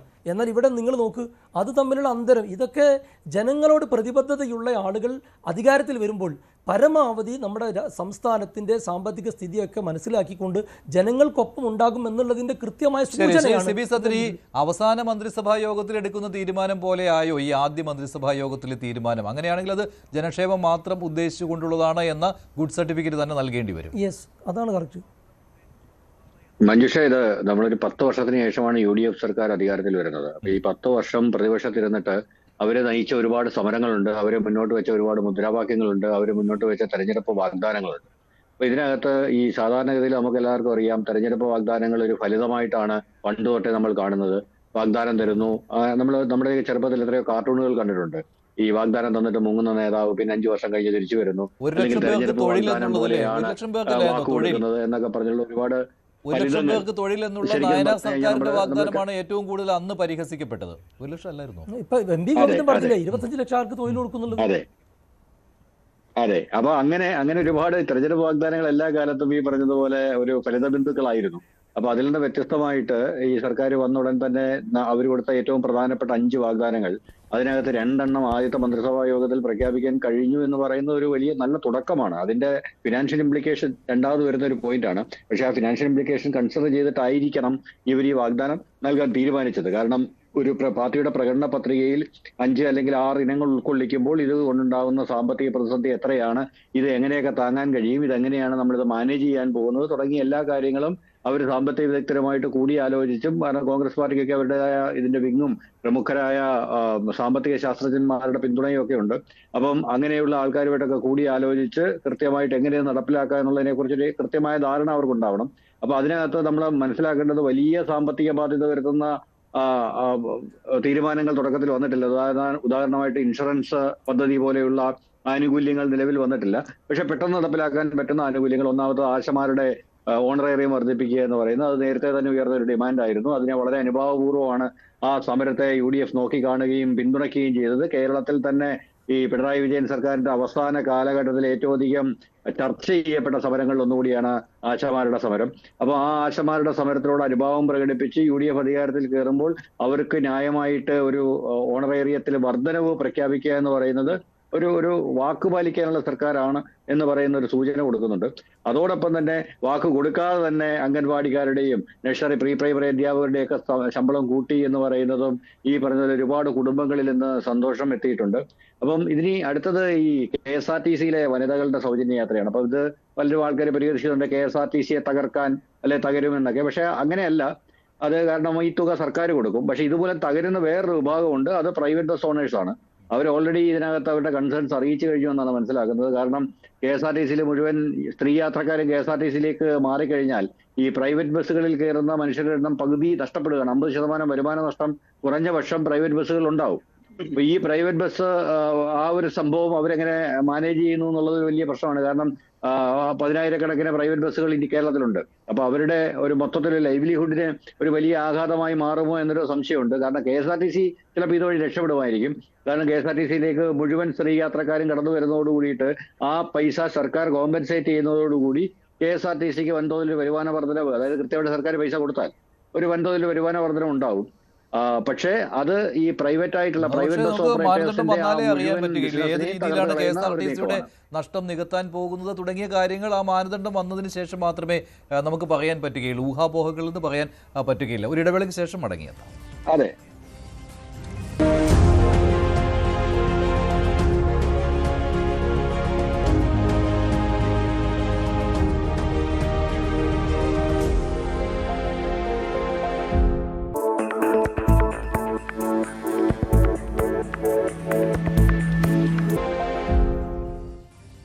വി.ഡി. സതീശൻ സർക്കാരിന്റെ ആദ്യ മന്ത്രിസഭാ യോഗത്തിലെ തീരുമാനങ്ങളാണ് ഇന്ന് കേരളം ചർച്ച ചെയ്യുന്നത്. വാഗ്ദാനങ്ങളിൽ ഒതുങ്ങുന്നില്ല, പ്രഖ്യാപനങ്ങളിൽ ഒതുങ്ങുന്നില്ല, തീരുമാനങ്ങളിലേക്ക് വരുന്നു എന്നുള്ളതാണ് ആദ്യ മന്ത്രിസഭാ യോഗത്തിന്റെ പ്രത്യേകതയായി എടുത്തു പറയുവാൻ ഉള്ളത്. അതോടൊപ്പം തന്നെയാണ് ആശാ വർക്കർമാർക്ക് നൽകിയ വാഗ്ദാനം പാലിക്കുന്നു എന്നുള്ള കാര്യം. 3000 രൂപ ഒറ്റയടിക്ക് കൂട്ടുവാനുള്ള തീരുമാനം. 2 സുപ്രധാനമായ തീരുമാനങ്ങളാണ് ഇന്ദിരാ ഗ്യാരണ്ടിയിൽ എടുത്തിരിക്കുന്നത്. അതിലേറ്റവും പ്രധാനപ്പെട്ടത് KSRTC ബസ്സുകളിൽ വനിതകൾക്കുള്ള സൗജന്യ യാത്രയാണ്. അടുത്ത മാസം 15 മുതൽ പ്രാബല്യത്തിൽ വരും എന്ന് ഉറപ്പിച്ചു പറയുകയും ചെയ്യുകയാണ് മുഖ്യമന്ത്രി വി.ഡി. സതീശൻ. അതോടൊപ്പം തന്നെയാണ് ഈ പറയുന്ന രീതിയിലുള്ള മറ്റു വാഗ്ദാനങ്ങൾ നടപ്പിലാക്കുന്നതിലേക്ക് കടക്കുന്നത്. അതിൽ വയോജന വകുപ്പ് രൂപീകരിക്കുക എന്നുള്ള കാര്യം തീരുമാനിച്ചു കഴിഞ്ഞു. മറ്റ് കാര്യങ്ങൾ ഘട്ടം ഘട്ടമായി അടുത്ത തീരുമാനങ്ങളിലൂടെ വരും എന്ന് തന്നെയാണ് വി.ഡി. സതീശൻ പറഞ്ഞിരിക്കുന്നത്. അതോടൊപ്പമാണ് ആലപ്പുഴയിൽ യൂത്ത് കോൺഗ്രസ് KSU പ്രവർത്തകർക്ക് നേരെ പിണറായി വിജയന്റെ സുരക്ഷാ ഉദ്യോഗസ്ഥരും CPM പ്രവർത്തകരും DYFI പ്രവർത്തകരും ചേർന്ന് നടത്തിയ മർദ്ദനത്തെക്കുറിച്ചുള്ള പുനരന്വേഷണം വരുന്നത്. രക്ഷാപ്രവർത്തനം എന്നായിരുന്നു അന്നത്തെ മുഖ്യമന്ത്രി പിണറായി വിജയൻ ഇതിന് പേരിട്ടിരുന്നത്. ഇതേക്കുറിച്ചുള്ള പുനരന്വേഷണത്തിന് മന്ത്രിസഭാ യോഗം തീരുമാനിച്ചിരിക്കുന്നു എന്നുള്ളത് കേരളം താല്പര്യത്തോടെ കേട്ടുകൊണ്ടിരിക്കുന്ന ഒരു കാര്യമാണ്. ഈ മർദ്ദനം നടത്തിയ ആളുകൾക്കെതിരെ നടപടി ഉണ്ടാകണമെന്ന് കേരളം ആഗ്രഹിക്കുന്നതാണ്. പക്ഷേ നടപടി ഉണ്ടാകാതിരിക്കുന്നതിന് വേണ്ടിയാണ് കൃത്രിമമായി ഒരു പോലീസ് റിപ്പോർട്ട് ഉണ്ടാക്കുകയും അത് കോടതിയിൽ നൽകുകയും ചെയ്തത്. ഈ വീഡിയോ ദൃശ്യങ്ങൾ പോലീസ് കണ്ടിട്ടില്ല എന്നുള്ള കാര്യമാണ്. ഇങ്ങനെയൊരു വീഡിയോ ദൃശ്യം ഇല്ല എന്നുള്ള കാര്യമാണ് പോലീസ് കോടതിയെ അറിയിച്ചിരുന്നത്. പക്ഷേ കോടതി കൈയോടെ പിടിച്ചിരുന്നു. പുനരന്വേഷണം വേണമെന്ന് നിർദ്ദേശം നൽകുകയും ചെയ്തതാണ്. പക്ഷേ കഴിഞ്ഞ നവംബറിൽ പുനരന്വേഷണത്തിനുള്ള നിർദ്ദേശം വന്നെങ്കിലും കണ്ടില്ലെന്ന് നടിക്കുകയായിരുന്നു പിണറായി വിജയൻ സർക്കാർ. ഇതിന്മേലാണ് വി.ഡി. സതീശൻ സർക്കാരിന്റെ ആദ്യ മന്ത്രിസഭാ യോഗം തന്നെ തീരുമാനമെടുത്തിരിക്കുന്നു. അതോടെ കേരളം ആഗ്രഹിക്കുന്ന ഒന്നാണ്. അങ്ങനെ ഒരു തീരുമാനമാണ് വി.ഡി. സതീശൻ സർക്കാരിൽ നിന്ന് വന്നിരിക്കുന്നത്. ശ്രീ M.K. ഹരിദാസ്, ഇവിടെ ഷാക്കിർ പറഞ്ഞു, അതുപോലെ തന്നെ സിബി സത്യൻ പറഞ്ഞു, ദീർഘവീക്ഷണമുള്ള നടപടികൾ തന്നെയാണ്. ഈ സാമ്പത്തിക പ്രതിസന്ധി ഉള്ള ഈ ഘട്ടത്തിലും ഈ പറയുന്ന ആശാവർക്കർമാരുടെ വേതനം കൂട്ടിയതും KSRTC ബസ്സുകളിലെ സൗജന്യ യാത്രയും ഒക്കെ എന്നുള്ള കാര്യം. പക്ഷെ താങ്കൾ അത് സമ്മതിക്കുന്നില്ല അല്ലേ? ഞാൻ സമ്മതിക്കുന്നില്ല എന്നല്ല മഞ്ജുഷ പറഞ്ഞത്. എനിക്ക് ഈ മിസ്റ്റർ ഷാക്കീർ ആണെന്ന് തോന്നുന്നു. ഊഹാപോഹത്തിന്റെ അടിസ്ഥാനത്തിലാണ് അദ്ദേഹം സംസാരിച്ചത്. എന്താണ് സുഹൃത്തെ, ഒരാൾ സംസാരിച്ചത് അങ്ങനെയാണെന്ന് പറഞ്ഞാൽ താങ്കൾ അത് ചൂണ്ടിക്കാണിക്കണം. ഇന്ന വിഷയം ഊഹാപോഹത്തിന്റെ അടിസ്ഥാനത്തിലാണ്. ഞാൻ കുറച്ച് കണക്കുകൾ നിരത്തിയതാണെങ്കിൽ ആ കണക്കുകളെല്ലാം തന്നെ അതിന്റെ കോപ്പി താങ്കൾക്ക് തരാം. അതെന്റെ കയ്യിലുള്ളതാണ്. 2, KSRTCയിലെ സൗജന്യ യാത്ര സ്ത്രീകൾക്ക് അനുവദിച്ചത് എന്റെ കാഴ്ചപ്പാടാണ്. അതൊരു തെറ്റായ നടപടിയാണ്. അതിനുള്ള പ്രാപ്തി KSRTCക്കോ ഇപ്പോൾ അധികാരത്തിലേറിയ സർക്കാരിന്റെ ഖജനാവിനോ ഇല്ല എന്നുള്ളത് എന്റെ കാഴ്ചപ്പാടാണ് ഞാൻ പറഞ്ഞത്. അപ്പൊ ഊഹാപോഹത്തിന്റെ അടിസ്ഥാനത്തിൽ ഒന്നും ഞാനിവിടെ സംസാരിച്ചിട്ടില്ല. എനിക്ക് എന്റേതായ കാഴ്ചപ്പാട്.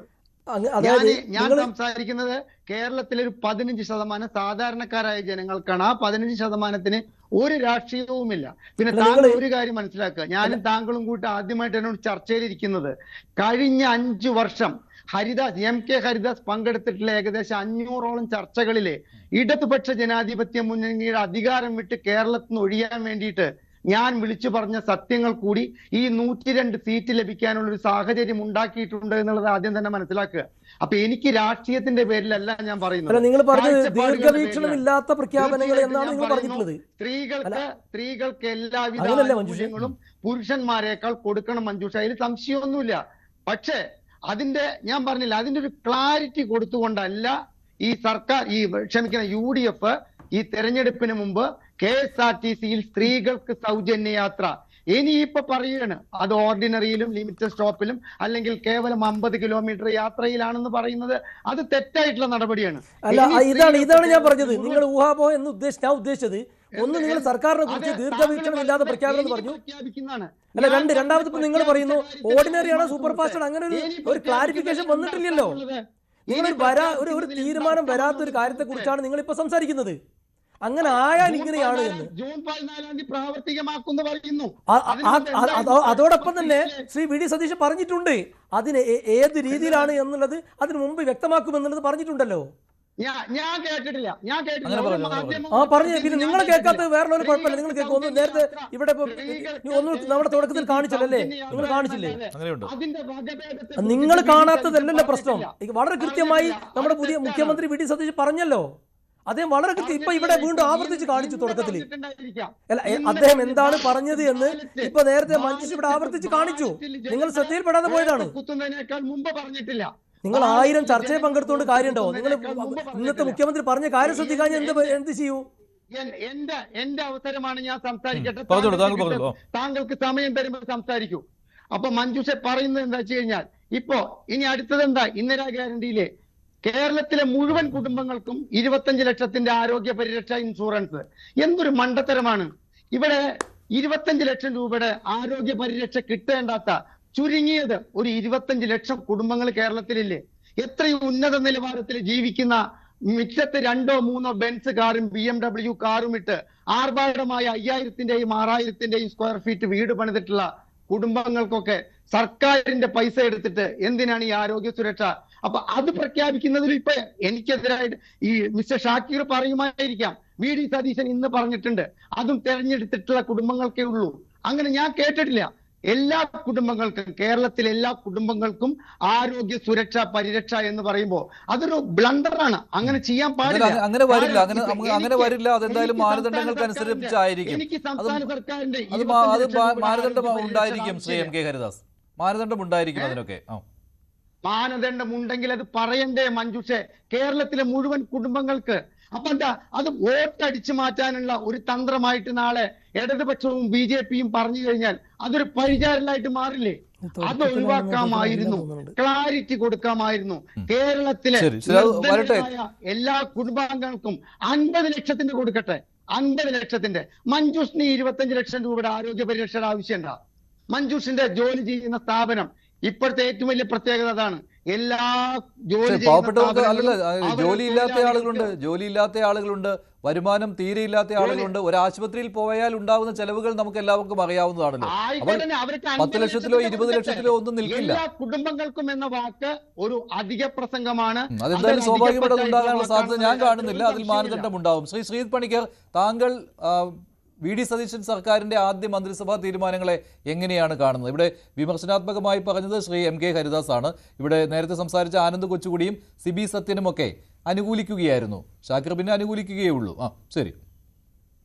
ശ്രീ മഞ്ജുഷ്, ഈ പദ്ധതിയുടെ വയബിലിറ്റി, അത് ഫൈനാൻഷ്യലി എത്രത്തോളം ഫീസിബിൾ ആണ്, അതിനെ താങ്ങാനായിട്ട് നമ്മുടെ സ്റ്റേറ്റ് എക്സ്ചക്കറിന് എത്രത്തോളം കപ്പാസിറ്റി ഉണ്ട്, പിന്നെ സ്ത്രീകൾക്ക് എല്ലാ കാറ്റഗറിയിലും അവരുടെ സാമ്പത്തികാവസ്ഥ പരിഗണിക്കാതെ ഇത്തരത്തിലുള്ള വെൽഫെയർ സ്കീമുകളൊക്കെ തന്നെ നൽകുക എന്നൊക്കെ പറഞ്ഞു കഴിഞ്ഞാൽ അതുമായി ബന്ധപ്പെട്ട് എൻ്റെ അഭിപ്രായം ഇപ്പോൾ ശ്രീ എം കെ ഹരിദാസ് പറഞ്ഞതിനൊപ്പമാണ്. അതിന് കാരണം, ഒന്നാമത്തെ കാര്യം, സർക്കാരിൻ്റെ, അതായത് ഇത് അവരുടെ പ്രകടന പത്രികയാണ് കേട്ടോ, അതിൽ ഇന്ദിരാ ഗ്യാരണ്ടി എന്ന് പറഞ്ഞ് ഇത് കൊടുത്തിരിക്കുന്നതിൽ ആകെ പറയുന്നത് സ്ത്രീകൾക്ക് KSRTC ബസ്സുകളിൽ സൗജന്യ യാത്ര എന്ന് മാത്രമാണ്. അതിലെന്തെങ്കിലും തരത്തിലുള്ള റൈഡർ കണ്ടീഷൻസോ അത് ഇന്ന സർവീസ് ടൈപ്പ് ബസ്സുകളിലാണ് എന്നതിനെക്കുറിച്ചോ ഇത്ര ദൂരത്തേക്കാണ് എന്നതിനെക്കുറിച്ചോ ഒന്നും പറയുന്നില്ല. എന്ന് വെച്ചാൽ തിരുവനന്തപുരത്ത് നിന്ന് ബാംഗ്ലൂരിലേക്ക് പോകുന്ന KSRTCയുടെ ഒരു ബസ് ഉണ്ടെങ്കിൽ അതിൽ മുഴുവൻ സീറ്റുകളും സ്ത്രീകൾ ഒക്യുപ്പൈ ചെയ്ത് കഴിഞ്ഞാൽ ആ ബസ് സൗജന്യമായിട്ട് അവിടേക്ക് പോയിട്ട് തിരിച്ചു വരണം എന്നത് തന്നെയാണ് ഈ ഒരു ഗ്യാരണ്ടിയുടെ അർത്ഥം. അപ്പോൾ അതിൻ്റെ ഏറ്റവും പ്രധാനപ്പെട്ട പ്രശ്നം, നമുക്ക് വലിയൊരു എക്കണോമിക്കൽ ഡിവൈഡ് ഉള്ള ഒരു സമൂഹമാണ്. അതുകൊണ്ട് തന്നെ നേരത്തെ അദ്ദേഹം പറഞ്ഞിരിക്കുന്ന ഒരു കാറ്റഗറി ഓഫ് ആൾക്കാരുണ്ട്. അത്തരത്തിലുള്ള ആൾക്കാർക്ക് സ്ത്രീകളാണ് എന്ന ഒരൊറ്റ കാരണത്താൽ ഇത്തരത്തിലുള്ള വെൽഫെയർ സ്കീമുകൾ ഡയറക്റ്റ്ലി യാതൊരു വിധത്തിലുള്ള കണ്ടീഷൻസും ഇല്ലാതെ കൊടുക്കേണ്ടതുണ്ടോ എന്നുള്ള ഒരു കാര്യമുണ്ട്. അതേപോലെ തന്നെയാണ് ഇൻഷുറൻസിൻ്റെ പദ്ധതിയും. എല്ലാ വീടുകൾക്കും ഓരോ ഹൗസ് ഹോൾഡിന് എന്നാണ് 25 ലക്ഷം രൂപ കൊടുക്കുക എന്ന് പറയുന്നത്. അത് ഇൻഷുറൻസ് ആണ്, ആവശ്യമുണ്ടെങ്കിൽ മാത്രം ഉപയോഗിച്ചാൽ മതി.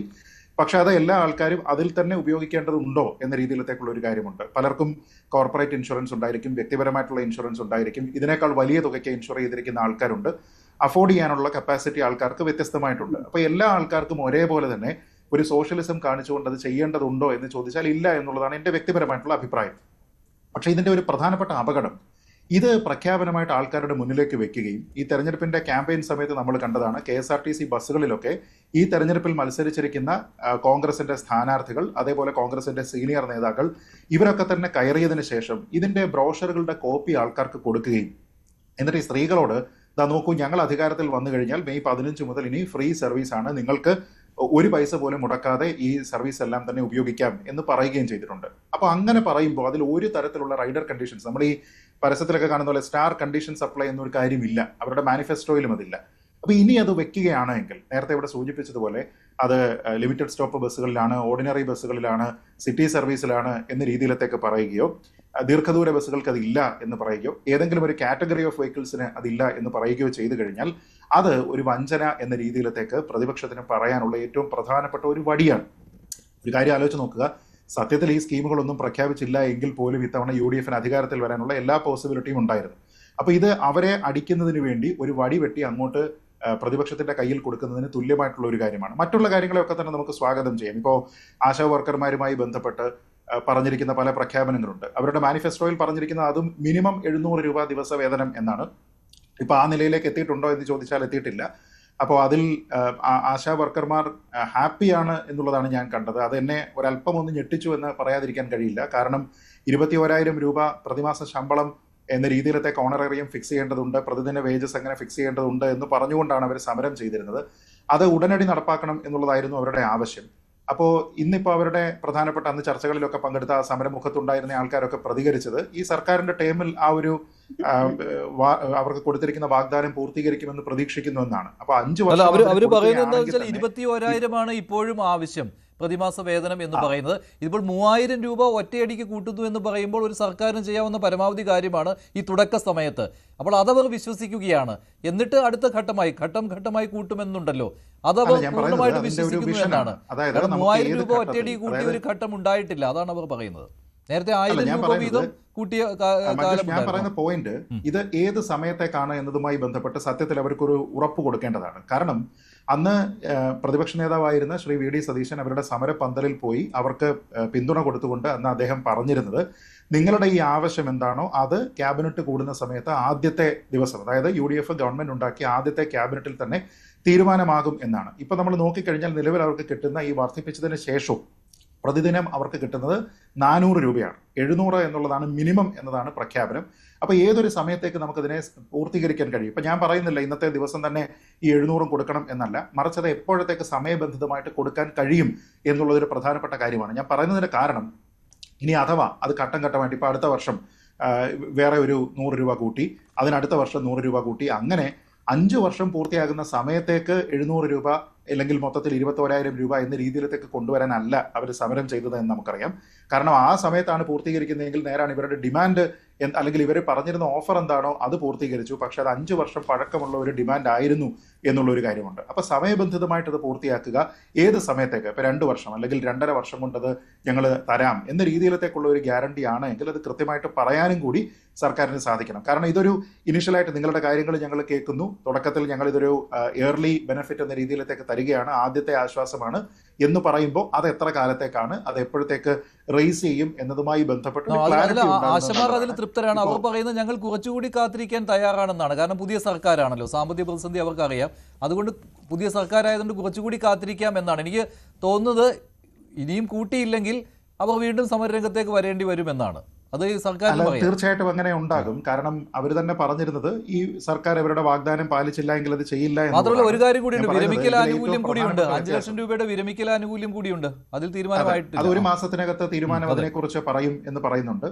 ഇന്ന് ശ്രീ VD സതീശൻ അത് പറഞ്ഞു, 1 മാസത്തിനകം അവരുടെ ഈ സേവറൻസ് ബെനിഫിറ്റ് എന്താണ് എന്നതിനെക്കുറിച്ച് പറയും എന്നതിനെക്കുറിച്ച് പറഞ്ഞു. ഞാൻ പറയുന്നത് ഇതിലൊരു പ്രധാനപ്പെട്ട ഒരു കാര്യമുണ്ട്. അത് ഇന്ന് മുഖ്യമന്ത്രിയുടെ ശരീരഭാഷയിലാണെങ്കിലും അദ്ദേഹം സംസാരിക്കുന്ന ഭാഷയിലാണെങ്കിലും വ്യക്തമാകുന്നത് വളരെ അനുഭാവപൂർവമായിട്ടുള്ള ഒരു തീരുമാനമാണ് എടുത്തിരിക്കുന്നത്. അവരുടെ സമരത്തിനോട് ആശയപരമായിട്ട് ചേർന്ന് നിൽക്കുകയാണ്, ഐക്യദാർഢ്യമുണ്ട്, നിങ്ങളെ ഞങ്ങൾ കാണുന്നുണ്ട്, നിങ്ങളുടെ വിഷയം ഞങ്ങൾ പരിഗണിക്കുന്നുണ്ട്, നമ്മുടെ ഈ എക്കണോമിക് സിറ്റുവേഷനൊക്കെ നോക്കിയതിന് ശേഷം അത് നമുക്ക് വേണ്ടത് ചെയ്യാം എന്ന രീതിയിലത്തേക്കുള്ള ഒരു അഷുറൻസ് ഉണ്ട്. അത് മനുഷ്യത്വപരമായിട്ടുള്ള ഒരു ഭാഷയാണ്.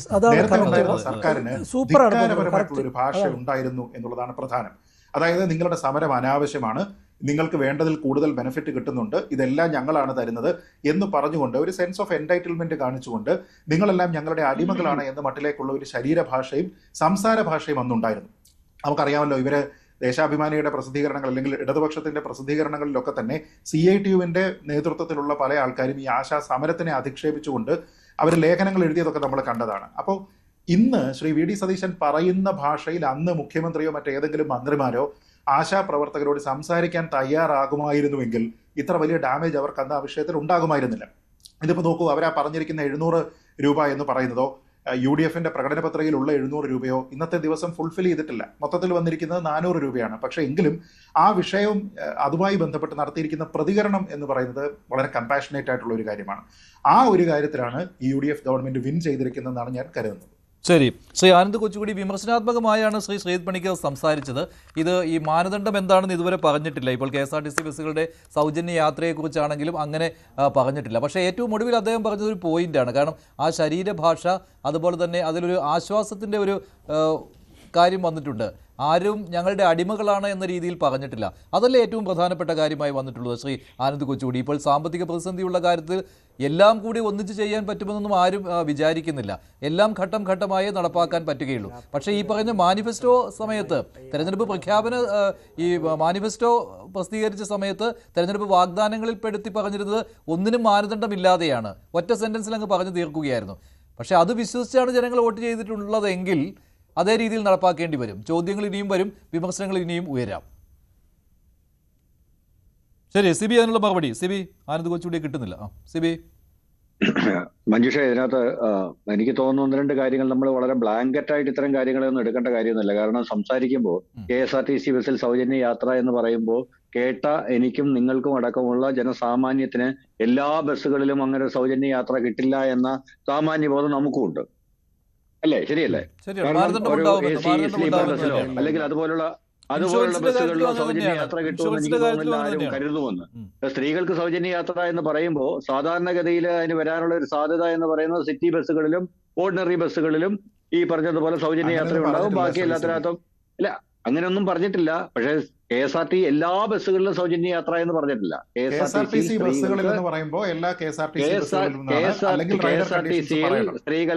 സ്ത്രീകൾക്ക് സൗജന്യ യാത്ര.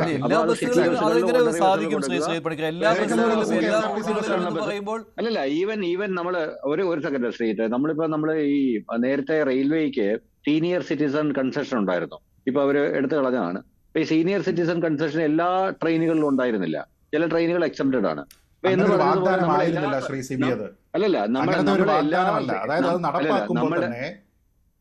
ഫണ്ടമെന്റൽ വ്യത്യാസം, അത് നടപ്പാക്കുമ്പോൾ തന്നെ ഇങ്ങനെയാണ് അത് നടപ്പാക്കുന്നത്. ഇന്ന ട്രെയിനുകളിൽ ഇന്ന ട്രെയിനിന് എക്സെപ്ഷൻ. പക്ഷെ ഇത് അങ്ങനെയല്ല, ഇതൊരു ഗ്യാരണ്ടിയാണ്. ഇന്ദിരാ ഗ്യാരണ്ടിയാണ്. ആ ഗ്യാരണ്ടിയാണ് അവർ നടപ്പിലാക്കാൻ ശ്രമിക്കുന്നത്. നിങ്ങളല്ലേ ഈ തോക്കി കയറി വെടിവെക്കുന്നത് എന്തിനാണ്? അവര് തുടങ്ങിയതല്ലേ ഉള്ളൂ. മറ്റുള്ള സ്ഥലങ്ങളിൽ ആ തോക്ക് പൊട്ടിയിട്ടില്ല. 8 സംസ്ഥാനങ്ങളിൽ ബസ്സുകളിൽ, സർക്കാർ ബസ്സുകളിൽ സൗജന്യ യാത്രയുണ്ട്. അതിൽ ചില സംസ്ഥാനങ്ങളിൽ മാനദണ്ഡമില്ലാതെയുണ്ട്. പക്ഷെ ഒട്ടുമിക്ക സംസ്ഥാനങ്ങളിൽ മാനദണ്ഡങ്ങളോട് കൂടി തന്നെയാണ് ഈ സൗജന്യ യാത്ര വന്നിരിക്കുന്നത്. മഞ്ജുഷ, ഇതിനകത്തൊരു സംഭവം പറയുന്നത് മാനദണ്ഡങ്ങൾ എന്ന് തന്നെയാണ് ഞാൻ കരുതുന്നത്. കാരണം മാനദണ്ഡങ്ങൾ ഇല്ലാതെ ഇത്തരം ഒരു പരിപാടി നടത്തിയാൽ ഇത് 3 നിലയ്ക്ക് പൊട്ടുമെന്നുള്ള കാര്യത്തിൽ യാതൊരു സംശയവും വേണ്ട. അപ്പൊ നമുക്ക് വേണ്ടുന്നത് സസ്റ്റൈനബിൾ ആയിട്ടുള്ള ഒരു മൂവ്മെന്റ് ആണ്. അപ്പം സ്ത്രീകൾക്ക് സൗജന്യ യാത്ര കിട്ടുന്നു, അത് സസ്റ്റൈനബിൾ ആയിട്ട് പരമാവധി മുന്നോട്ട് കൊണ്ടുപോകുന്നു. അങ്ങനെയുള്ള സംഭവങ്ങളല്ല സർക്കാർ ഇത് പറഞ്ഞു, എല്ലാ ബസ്സുകളിലും പറഞ്ഞു അല്ലെങ്കിൽ അങ്ങനെ റൈഡർ കണ്ടീഷൻ പറഞ്ഞില്ല, കണ്ടീഷൻ സപ്ലൈ പറഞ്ഞില്ല എന്ന് പറഞ്ഞിട്ട് നമ്മളൊരു ആശയത്തെ ചെറുത്ത് തോൽപ്പിക്കുകയല്ല വേണ്ടത്. മറിച്ച് ഈ ആശയം പരമാവധി ശക്തിയായിട്ട് നടപ്പിലാക്കാനുള്ള ഒരു സംവിധാനം ഒരുക്കുകയാണ്. ഈവൻ നമ്മൾ ആശാവർക്കർമാരുടെ കേസിൽ പോലും, ആശാവർക്കർമാരുടെ കേസിൽ 100 രൂപയുടെ വ്യത്യാസമാണ് അവരുടെ ദിവസവേതനത്തിൽ ഇപ്പോൾ ഉണ്ടായിരിക്കുന്നത്. 100 രൂപയുടെ വ്യത്യാസം അതൊരു തുടക്കമാണ്. അപ്പൊ ഇനി വരുന്ന ദിവസങ്ങളിൽ ഒരു പക്ഷേ ഈ ഗവൺമെന്റ് ഒരുപാട് സാധ്യതകളുണ്ട്. ഉദാഹരണമായിട്ട് ഈ ഇവരെ മറ്റുള്ള ഡാറ്റ കളക്ഷനും മറ്റു കാര്യങ്ങൾക്കൊക്കെ ഉപയോഗിച്ചിട്ട് അതിനകത്തുള്ള ഫണ്ട് വിഹിതം ഇവരുടെ ശമ്പളത്തിലേക്ക് ലയിപ്പിച്ച് ഇവരുടെ ജോലി കുറച്ചുകൂടെ എക്സ്പാൻഡ് ചെയ്തുകൊണ്ട്, ഇപ്പം അവരുടെ ജോലി പലരും പറയുന്നത്, അതായത് CITUവിന്റെ നേതാക്കന്മാരൊക്കെ എഴുതിയ ലേഖനത്തിൽ നിന്ന് മനസ്സിലായത് അവർക്ക് വളരെ കുറച്ച് ജോലിയേ ഉള്ളൂ എന്നുള്ളതാണ് അവർ പറഞ്ഞൊരു കാരണം. അങ്ങനെയാണെങ്കിൽ ആ ജോലിയുടെ വലിപ്പം കുറച്ചുകൂടെ കൂട്ടി കുറച്ചുകൂടെ വിശാലമായ ഡാറ്റ കളക്ഷനിലും കാര്യങ്ങളിലും ഒക്കെ അവരെ ഉപയോഗിച്ചുകൊണ്ട് അങ്ങനെയുള്ള ഡാറ്റ കളക്ഷന് വേണ്ടുന്ന ഫണ്ടുകളൊക്കെ ഇതിലേക്ക് വഴിതിരിച്ചു വിട്ട് അവരുടെ ശമ്പളം സാമാന്യം നല്ല രീതിയിൽ ഉയർത്താൻ സർക്കാരിന് സാധിക്കുമായിരിക്കും. കാരണം സർക്കാരിന് അക്കാര്യത്തിൽ കൃത്യമായ ഒരു ധാരണ എന്തായാലും ഉണ്ടാകുമെന്നാണ് എന്റെ പ്രതീക്ഷ.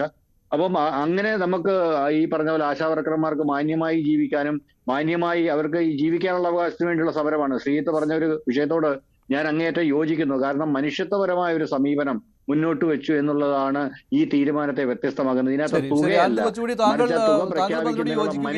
മനുഷ്യത്വപരമായ ഒരു നിലപാട് ആദ്യ മന്ത്രിസഭാ യോഗ തീരുമാനങ്ങൾ വിശദീകരിക്കുമ്പോൾ തന്നെ കാണാനിടയായി. പിന്നെ ഇവിടെ ആരംഭശൂരത്വമാണ് ഇതെന്ന് ശ്രീ എം കെ ഹരിദാസ് പറയുകയുണ്ടായി. പിന്നെ ഇതിന് മാനദണ്ഡങ്ങൾ വെച്ചാണ് ഇനി പറയുന്നതെങ്കിൽ അത് തെരഞ്ഞെടുപ്പ് വാഗ്ദാനങ്ങളിൽ വെള്ളം ചേർക്കുന്നതാണെന്ന് ശ്രീജിത്തും അഭിപ്രായപ്പെടുകയുണ്ടായി. ആനന്ദ്, അല്ല, അത് രണ്ട് വളരെ വ്യത്യസ്തമായ അഭിപ്രായങ്ങളാണ് ഇവർ പറയുന്നത്. പക്ഷേ ഇതിൽ കുറച്ചുകൂടി ഒരു നമുക്ക് ഒരു പുതിയ സർക്കാർ എന്ന നിലയ്ക്ക് ഒരു ചെറിയൊരു ലീവ്, ചെറിയൊരു അനുകമ്പ കൊടുക്കാമെങ്കിൽ ഇത് ആദ്യത്തെ ക്യാബിനറ്റാണ്. ആദ്യത്തെ ക്യാബിനറ്റിൽ ഇതിൽ കൂടുതൽ ആരും പ്രതീക്ഷിച്ചിട്ടുണ്ടാവില്ല എന്നാണ് ഞാൻ കരുതുന്നത്. ഇപ്പോൾ 3000 രൂപ എന്ന് പറഞ്ഞിട്ട് അത് വലിയൊരു സംഖ്യയൊന്നുമല്ല. പക്ഷേ ഇതിലെ ഒരു പ്രശ്നം, ഇപ്പോൾ ഇവിടെ ശ്രീ സിബി പറഞ്ഞല്ലോ, ഒരു CITUവിൻ്റെ ലേഖനം, CITUക്കാർ എഴുതിയ ലേഖനത്തിൽ വളരെ പണി കുറവാണ് എന്ന് പറയുന്നത്. ഇത് കൺസീവ് ചെയ്ത സമയത്ത്, UPA സർക്കാർ കൺസീവ് ചെയ്ത സമയത്ത് ഇങ്ങനെ ഒരു ആശ എന്ന് പറയുന്ന അക്രഡിറ്റഡ് ഈ ഹെൽത്ത് വർക്കേഴ്സ് ആണല്ലോ ഈ ആശ എന്ന് പറയുന്ന, അതിൻ്റെ ഫുൾ ഫോം തന്നെ അങ്ങനെയാണ്. അപ്പോൾ ആ ഒരു കാലഘട്ടത്തിൽ ഇതൊരു പാർട്ട് ടൈം ജോബായിട്ടാണ് കൺസീവ് ചെയ്തത്. അതുകൊണ്ടാണ് ഇതിന് ശമ്പളത്തിന് വരെ ഓണറേറിയം ആണ് കൊടുക്കുന്നത്. അതായത് ഇപ്പോൾ നമ്മൾ ഈ കേരളത്തിലെ ചാനലുകളിൽ നിങ്ങളുടെ ചർച്ചകളിൽ വന്നാൽ പൈസ കിട്ടില്ല, പക്ഷേ നിങ്ങളുടെ തന്നെ ഇംഗ്ലീഷ് ചാനലിൽ പോയാൽ ഞങ്ങൾക്ക് ഓണറേറിയം കിട്ടും. ഒരു ചർച്ചയ്ക്ക് പോയാൽ 1000 രൂപ, 2000 രൂപ, 3000 രൂപ, 5000 രൂപ വരെ കിട്ടും. അത് ഓണറേറിയാണ്, കാരണം അതൊരു ശമ്പളമല്ല. അതുപോലെ ഒരു ശമ്പളം അല്ലാത്ത രീതിയിൽ ഓണറേറിയം എന്ന രീതിയിലാണ് ഈ ആശാ വർക്കർമാർക്ക് പൈസ കിട്ടിയിരുന്നത്. അത് ഒരു 21,000 രൂപ എന്ന് പറയുന്ന മിനിമം ശമ്പളം എന്ന രീതിയിലേക്ക് ഉയർത്തുന്നതിന് വേണ്ടിയാണ് ഈ ആശാ വർക്കർമാർ സമരം ചെയ്തത്. പക്ഷേ അപ്പോഴും ഇതൊരു ഓണറേറിയമായി നിലനിൽക്കുന്നിടത്തോളം 21,000 എന്ന് പറയുന്ന സംഖ്യ കൊടുക്കുന്നത് നിർബന്ധിതമല്ല. കാരണം ഇത് ഓണറേറിയമാണ്. ഇപ്പോഴും ഇത് ഓണറേറിയം എന്ന രീതിയിലാണ് കൊടുക്കുന്നത്. ഇതിൽ കൂടാതെ ഇൻസെൻറ്റീവുകളുണ്ട്.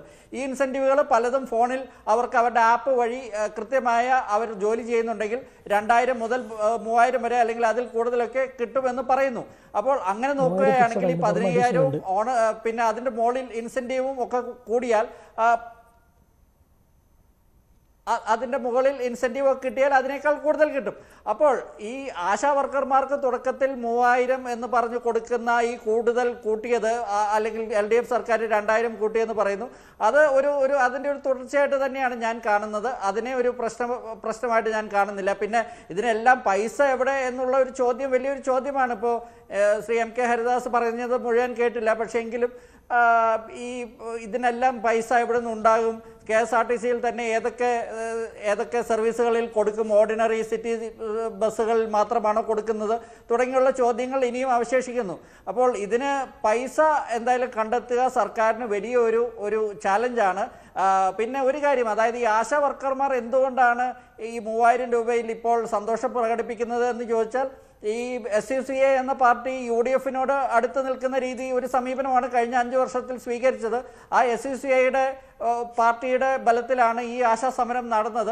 അതുകൊണ്ട് കൂടിയായിരിക്കാം. എന്നാൽ അവർ ഈ മറ്റൊരു UDFിന്റെ ഘടകകക്ഷി പോലെ ഈ കാര്യത്തിൽ എന്നേക്കുമായി അടുത്ത 5 വർഷത്തേക്കും ഇതിന് കാത്തിരിക്കുമെന്ന് എനിക്ക് തോന്നുന്നില്ല. അങ്ങനെ കാത്തിരിക്കില്ല എന്നാണ്. ഇപ്പോൾ ഞാൻ നേരത്തെ യസ്മിനി ഉണ്ടായിരുന്നു, നമ്മുടെ ഈ ചർച്ചയിൽ യസ്മിനി തുടക്കത്തിൽ ഉണ്ടായിരുന്നു. നിങ്ങൾ എല്ലാവരും വരുന്നതിന് മുൻപ് തന്നെ അവരോട് സംസാരിക്കുകയും ചെയ്തു. അവർ പറഞ്ഞത് ഞങ്ങൾ കാത്തിരിക്കുകയൊന്നുമില്ല, ഞങ്ങൾ കുറച്ചു കാലം കാത്തിരിക്കും എന്നാണ്. അതായത് ഈ ഘട്ടം ഘട്ടമായി നടപ്പിലാക്കും എന്നുള്ള കാര്യം അവർ ഇപ്പോൾ വിശ്വസിക്കുകയാണ്. അതനുസരിച്ച് അടുത്ത തീരുമാനം വരെ അവർ കാത്തിരിക്കും. അത് ഉടൻ തന്നെ വരികയാണെങ്കിൽ സർക്കാരിനോട് ഇപ്പോഴത്തെ ആ സമീപനം തന്നെ സ്വീകരിക്കും എന്നുള്ളതാണ്. അല്ലാതെ അവർ 21,000 രൂപ എന്നുള്ള ആ ഒരു ആവശ്യത്തിൽ നിന്ന് പിന്നോട്ട് പോയിട്ടില്ല. അതുപോലെ തന്നെ വിരമിക്കൽ ആനുകൂല്യവും ഈ 5 ലക്ഷം രൂപ എന്നുള്ള കാര്യത്തിലും പിന്നോട്ട് പോയിട്ടില്ല എന്ന് ഇപ്പോൾ താങ്കൾ പറഞ്ഞ SUCAയുടെ നേതാവായ യസ്മിനി തന്നെ ഇവിടെ ഈ ഫ്ലോറിൽ തന്നെ പറയുകയുണ്ടായി. എന്താണ് സിബി? ഒരു കാര്യം, അതായത് ഇതിനകത്ത് ഇപ്പൊ നമ്മൾ വയോജന വകുപ്പൊക്കെ വരുന്നുണ്ടല്ലോ പുതുതായിട്ട്, അതൊരു തെരഞ്ഞെടുപ്പ് വാഗ്ദാനമാണ്. ഈ വയോജന വകുപ്പ് വരുന്നു, അതുമായിട്ട് ഇപ്പം നമുക്ക് കേരളത്തിൽ ഓൾറെഡി പാലിയേറ്റീവ് ക്ലിനിക്കുകളുണ്ട്. ഈ വയോജനങ്ങൾക്ക് വേണ്ടിയിട്ട് ഈ പറഞ്ഞതുപോലെ വിശ്രമ കേന്ദ്രങ്ങളും അതുപോലുള്ള സ്ഥലങ്ങളും ഒക്കെ ഉണ്ടാകും. അപ്പൊ ഈ സ്ഥലങ്ങളിലോട്ടൊക്കെ ഈ ആശാവർക്കർമാരുടെ സേവനം വ്യാപിപ്പിച്ചുകൊണ്ട് അവർക്ക് കുറച്ചുകൂടെ വിശാലമായ ഒരു പോർട്ട്ഫോളിയോ നൽകിക്കൊണ്ടും കുറെ കൂടെ ഈ പറഞ്ഞതുപോലുള്ള ജോലിയുടെ വലിപ്പം വർദ്ധിപ്പിച്ചുകൊണ്ടും ഒക്കെ വളരെ മാന്യമായ വേതനം നൽകാവുന്ന ഒരു അവസ്ഥ വയോജന വകുപ്പിനെ കുറിച്ച് അത് രൂപീകരിക്കുന്നതിനെ കുറിച്ച് വിശദമായ പഠനം ഉണ്ടാകുമെന്നും മുഖ്യമന്ത്രി വി ഡി സതീശൻ പറയുകയുണ്ടായി. നമുക്കിനി ഇതിന്റെ ഈ വകുപ്പ് വിഭജനത്തിലേക്ക് പോകാം. ശ്രീ ആനന്ദ് കൊച്ചുകുടി, താങ്കൾ എങ്ങനെയാണ് കാണുന്നത്? ഇപ്പോൾ വിദ്യാഭ്യാസം ലീഗിന് തന്നെയാണ്, ഉന്നത വിദ്യാഭ്യാസം പക്ഷേ കോൺഗ്രസ് ഏറ്റെടുത്തിട്ടുണ്ട്. കോൺഗ്രസിന്റെ റോജി എം ജോണാണ് ഉന്നത വിദ്യാഭ്യാസം കൈകാര്യം ചെയ്യാൻ പോകുന്നത്. ഗസറ്റ് വിജ്ഞാപനം വന്നിട്ടില്ല എങ്കിലും തീരുമാനങ്ങൾ ഇങ്ങനെയാണ്. ഉന്നത വിദ്യാഭ്യാസം റോജി എം ജോൺ, വിദ്യാഭ്യാസം എൻ ഷംസുദ്ദീൻ, അല്ലേ? ഷംസുദ്ദീനാണ് വിദ്യാഭ്യാസം കൈകാര്യം ചെയ്യാൻ പോകുന്നത്. ഇങ്ങനെയുള്ള കാര്യങ്ങൾ വന്നിട്ടുണ്ട്. അപ്പോൾ ലീഗിന് ഈ അപമാദിത്യം നൽകുന്നു എന്നുള്ള രീതിയിലുള്ള വിമർശനങ്ങൾ ഉണ്ടല്ലോ. താങ്കൾ അങ്ങനെ കാണുന്നുണ്ടോ? ലീഗാണ് നിയന്ത്രിക്കുന്നത് ഈ മന്ത്രിസഭയെ എന്നുള്ള കാര്യം? ഇല്ല, അങ്ങനെയൊന്നും ഞാൻ കരുതുന്നില്ല. ലീഗിന് ഒരു മന്ത്രിസ്ഥാനം കുറച്ചു കൊടുക്കാമായിരുന്നു. അതായത് 2011 അവർക്ക് കൊടുത്ത ആ ഒരു അധിക മന്ത്രിസ്ഥാനം അത് തിരിച്ചെടുത്തിട്ട് പകരം ചീഫ് വിപ്പ് സ്ഥാനമോ ഡെപ്യൂട്ടി സ്പീക്കർ സ്ഥാനമോ അവർക്ക് മുമ്പുണ്ടായിരുന്നതുപോലെ കൊടുക്കാമായിരുന്നു എന്നുള്ള ഒറ്റ അഭിപ്രായം മാത്രമേ എനിക്കുള്ളൂ. അതിനുവേണ്ടി വേണമെങ്കിൽ കോംപ്രമൈസ് ആയിട്ട് ഈ മന്ത്രിസഭയിൽ രണ്ടാമനായി ഇന്ന് സത്യപ്രതിജ്ഞ ചെയ്ത PK കുഞ്ഞാലിക്കുട്ടിക്ക് വേണമെങ്കിൽ ഒരു ഉപമുഖ്യമന്ത്രി സ്ഥാനവും കൊടുക്കാമായിരുന്നു. അങ്ങനെ ഒരു ഉപമുഖ്യമന്ത്രി സ്ഥാനം കൊടുത്തിരുന്നെങ്കിൽ അവർ 4 മന്ത്രി സ്ഥാനത്തിൽ അവർ സന്തുഷ്ടരായനെ എന്നാണ് ഞാൻ തീർച്ചയായും കരുതുന്നത്. അങ്ങനെ ചെയ്യാത്തത് UDFന്റെ മൊത്തത്തിലുള്ള നേതൃത്വത്തിൻ്റെ ഒരു എന്താണ് അവർക്ക് പറ്റിയ ഒരു പിടിപ്പുകേടായിട്ടാണ് ഞാൻ കാണുന്നത്. കാരണം ഇങ്ങനെയുള്ള ചർച്ചകളൊക്കെ ആദ്യഘട്ടത്തിൽ നടന്നിരുന്നു. ഇത് എവിടെ വെച്ചാണ് അങ്ങനെ ഒരു ചർച്ച മുഴുമിപ്പിക്കാൻ അവർക്ക് ലീഗുമായിട്ട് ആ ഒരു എഗ്രിമെന്റിലേക്ക് എത്താൻ പറ്റാത്തത് എന്ന് എനിക്കറിയില്ല. അതിനെക്കുറിച്ച് ഞാൻ ആരോടും സംസാരിച്ചിട്ടില്ല. പക്ഷേ ഈ ഉന്നത വിദ്യാഭ്യാസ വകുപ്പ് LDF തന്നെ ഇതിനു മുൻപ് വിദ്യാഭ്യാസത്തെ രണ്ടായിട്ട് മുറിച്ച് ബിന്ദുവിനും ജലീലിനും കൊടുത്തിരുന്നത് പോലെ അതെ അതുപോലെ തന്നെ ഇപ്പോൾ കഴിഞ്ഞ മിനിസ്ട്രിയിൽ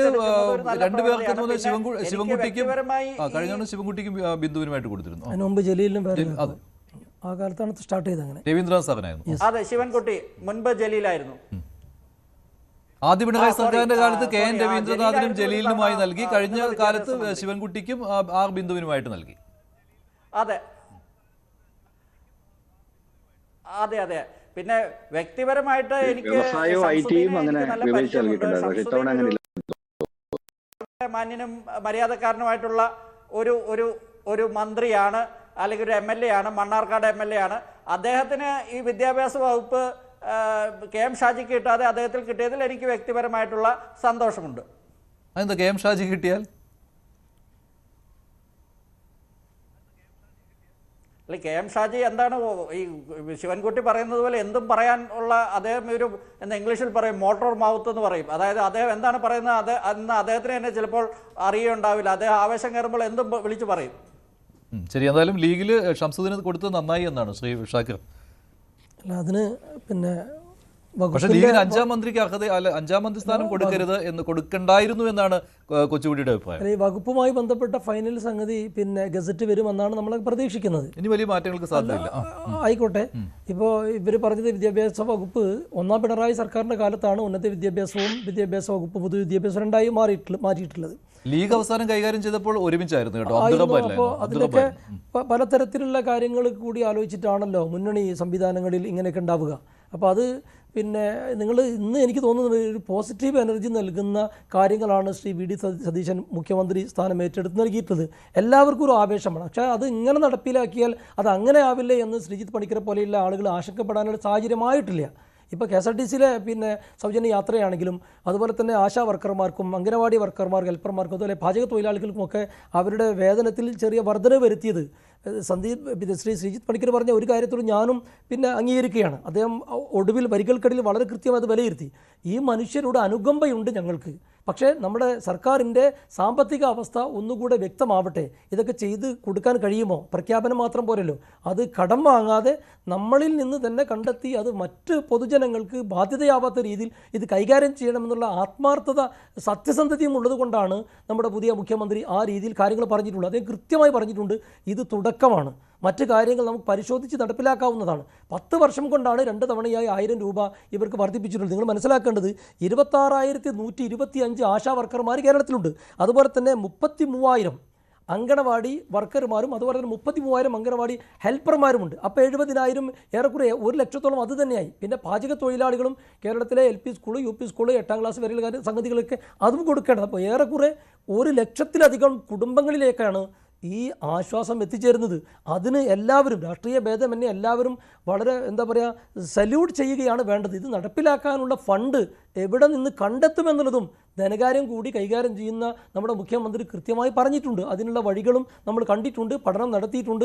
ഞാൻ നേരത്തെ പിന്നെ ഊഹാപോഹത്തിൻ്റെ അടിസ്ഥാനത്തിൽ എന്ന് ശ്രീ ഹരിദാസിനെ വിമർശിച്ചതല്ല. അദ്ദേഹം പറഞ്ഞത് ഇങ്ങനെ വന്നാൽ അങ്ങനെ ആവില്ലേ എന്ന് അദ്ദേഹം സംശയം പ്രകടിപ്പിച്ചപ്പോൾ ദീർഘവീക്ഷണമില്ലാത്ത പ്രഖ്യാപനങ്ങളാണ് എന്ന് പറഞ്ഞപ്പോഴാണ് ഞാൻ പറഞ്ഞത് കൃത്യമായി പഠനവിധേയമാക്കിയിട്ടാണ്, വെറുതെ ആവേശത്തിൻ്റെ പുറത്തുള്ള പ്രഖ്യാപനമല്ല. അപ്പോൾ അതുകൊണ്ട് തന്നെ അദ്ദേഹം കൃത്യമായി എല്ലാവർക്കും മനസ്സിലാകുന്ന രീതിയിൽ അത് ആവർത്തിച്ച് പറഞ്ഞല്ലോ. മാധ്യമപ്രവർത്തകരോട് പറഞ്ഞു ഇനി എന്തെങ്കിലും ഉണ്ടോ, നമുക്കിതുപോലെ എല്ലാ ദിവസവും കാണാം, എന്തെങ്കിലും വ്യക്തത വരാനുണ്ടോ, മലയാളത്തിൽ പറഞ്ഞു, അതിനുശേഷം ഇംഗ്ലീഷിലും പറഞ്ഞു. അവിടെ കൂടിയ കൈരളിയുടെ ആളുകൾ പോലും സന്തോഷവാന്മാരായിട്ടാണ് തിരിച്ചു പോയത് എന്നാണ് ഞാൻ മനസ്സിലാക്കുന്നത്. അതുകൊണ്ട് മനസ്സിലായി അല്ല അവരൊക്കെ മുഖഭാഗം കണ്ടാൽ നമുക്കറിയില്ല. മാത്രമല്ല അവരൊക്കെ കുടുംബത്തിൽ അവർ കൂടി ഒരു പക്ഷേ UDFന് വോട്ട് ചെയ്തിട്ടുണ്ടാകുമെന്ന് നമ്മൾ ഉറച്ചു വിശ്വസിക്കുകയാണ്. മാത്രമല്ല നമ്മൾ ഈ വയോജന വകുപ്പിനെ കുറിച്ച് നേരത്തെ ഇവരാരോ ഒരു കാര്യം പറഞ്ഞു. അതിൽ പ്രത്യേകം ഒരു വാചകം കൂടി ചേർത്തിട്ടുണ്ട്. ജപ്പാൻ മാതൃകയിൽ നിന്ന് ഇന്ത്യയിൽ എവിടെയും അങ്ങനെ ഒരു വകുപ്പുള്ളതായി ഞങ്ങൾക്കറിയില്ല. പ്രത്യേകിച്ച് നമുക്കറിയാം നമ്മുടെ നാട്ടിൽ 56 വയസ്സാണ് പെൻഷൻ പ്രായം. എന്നാൽ 81 വയസ്സുള്ള പിന്നെ ഒരാൾ പ്രതിപക്ഷ നേതാവായിട്ടുള്ള ഒരു സംസ്ഥാനമാണ്. അപ്പം ജനങ്ങളുടെ ഒരു ആയുസ്സിൻ്റെ ദൈർഘ്യം എന്ന് പറയുന്നത് ശരാശരി 75-80 എത്തിയിട്ടുണ്ട്. ആ സമയത്ത് 56 വയസ്സിൽ പെൻഷൻ പ്രായമുള്ളൊരു സംസ്ഥാനത്ത് ഇത് പിന്നെ പ്രായമുള്ള ആളുകളെ ബഹുമാനിക്കാത്ത അല്ലെങ്കിൽ മാറ്റി നിർത്തുന്ന അവഗണിക്കുന്ന ഒരു സ്ഥലമുണ്ട്. എന്നാൽ ഇവർക്ക് ഞാൻ ആ ജപ്പാൻ പദ്ധതി എന്താണ് എന്നുള്ളതിനെ കുറിച്ച് പിന്നെ ഒന്ന് ചെറിയൊരു പഠനം നടത്തി. അതിൽ നിന്ന് മനസ്സിലാക്കി ഇവർക്ക് ഏതെങ്കിലും വിശ്രമ കേന്ദ്രങ്ങളോ അല്ലെങ്കിൽ പിന്നെ അങ്ങനെയുള്ള ഏതെങ്കിലും തിരിഞ്ഞു നോക്കാത്ത ആളുകളെ പാർപ്പിക്കുന്ന സ്ഥലങ്ങളോ അല്ല. ഇവർ കൃത്യമായി ഇവർക്ക് പിന്നെ ആശ്വാസകരമായ സന്തോഷകരമായ രീതിയിൽ ജീവിതം മുന്നോട്ട് കൊണ്ടുപോകാൻ കഴിയുന്ന ഒരു നല്ല പദ്ധതിയാണ്.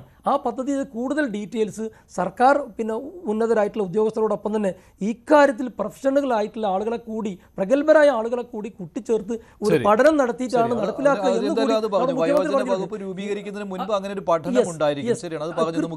കൃത്യമായി ലക്ഷ്യത്തോടു കൂടി നമ്മളെ കേരളത്തെ കാഴ്ചപ്പാടിലാണ് ഇവിടെ ഈ വകുപ്പുകൾ താങ്കൾക്ക് എങ്ങനെയാണ് തോന്നുന്നത്? കൃത്യമായ കൈകളിലാണോ എത്തിയിരിക്കുന്നത്? തുടക്കത്തിൽ നമുക്ക് ഈ ഇതുവരെയുള്ള അവരുടെ രാഷ്ട്രീയ പ്രവർത്തനം മാത്രമേ പലരുടെയും അറിയുകയുള്ളൂ. ഈ ഭരണപരമായ കാര്യങ്ങൾ അറിയില്ല. അങ്ങനെ ഒരു വളരെ കുറച്ചാളുകൾ മാത്രമേ ഭരണപരിചയം ഉള്ളവരായിട്ട് വന്നിട്ടുള്ളൂ. താങ്കൾ എങ്ങനെ കാണുന്നത് വകുപ്പ് വിഭജനത്തെ?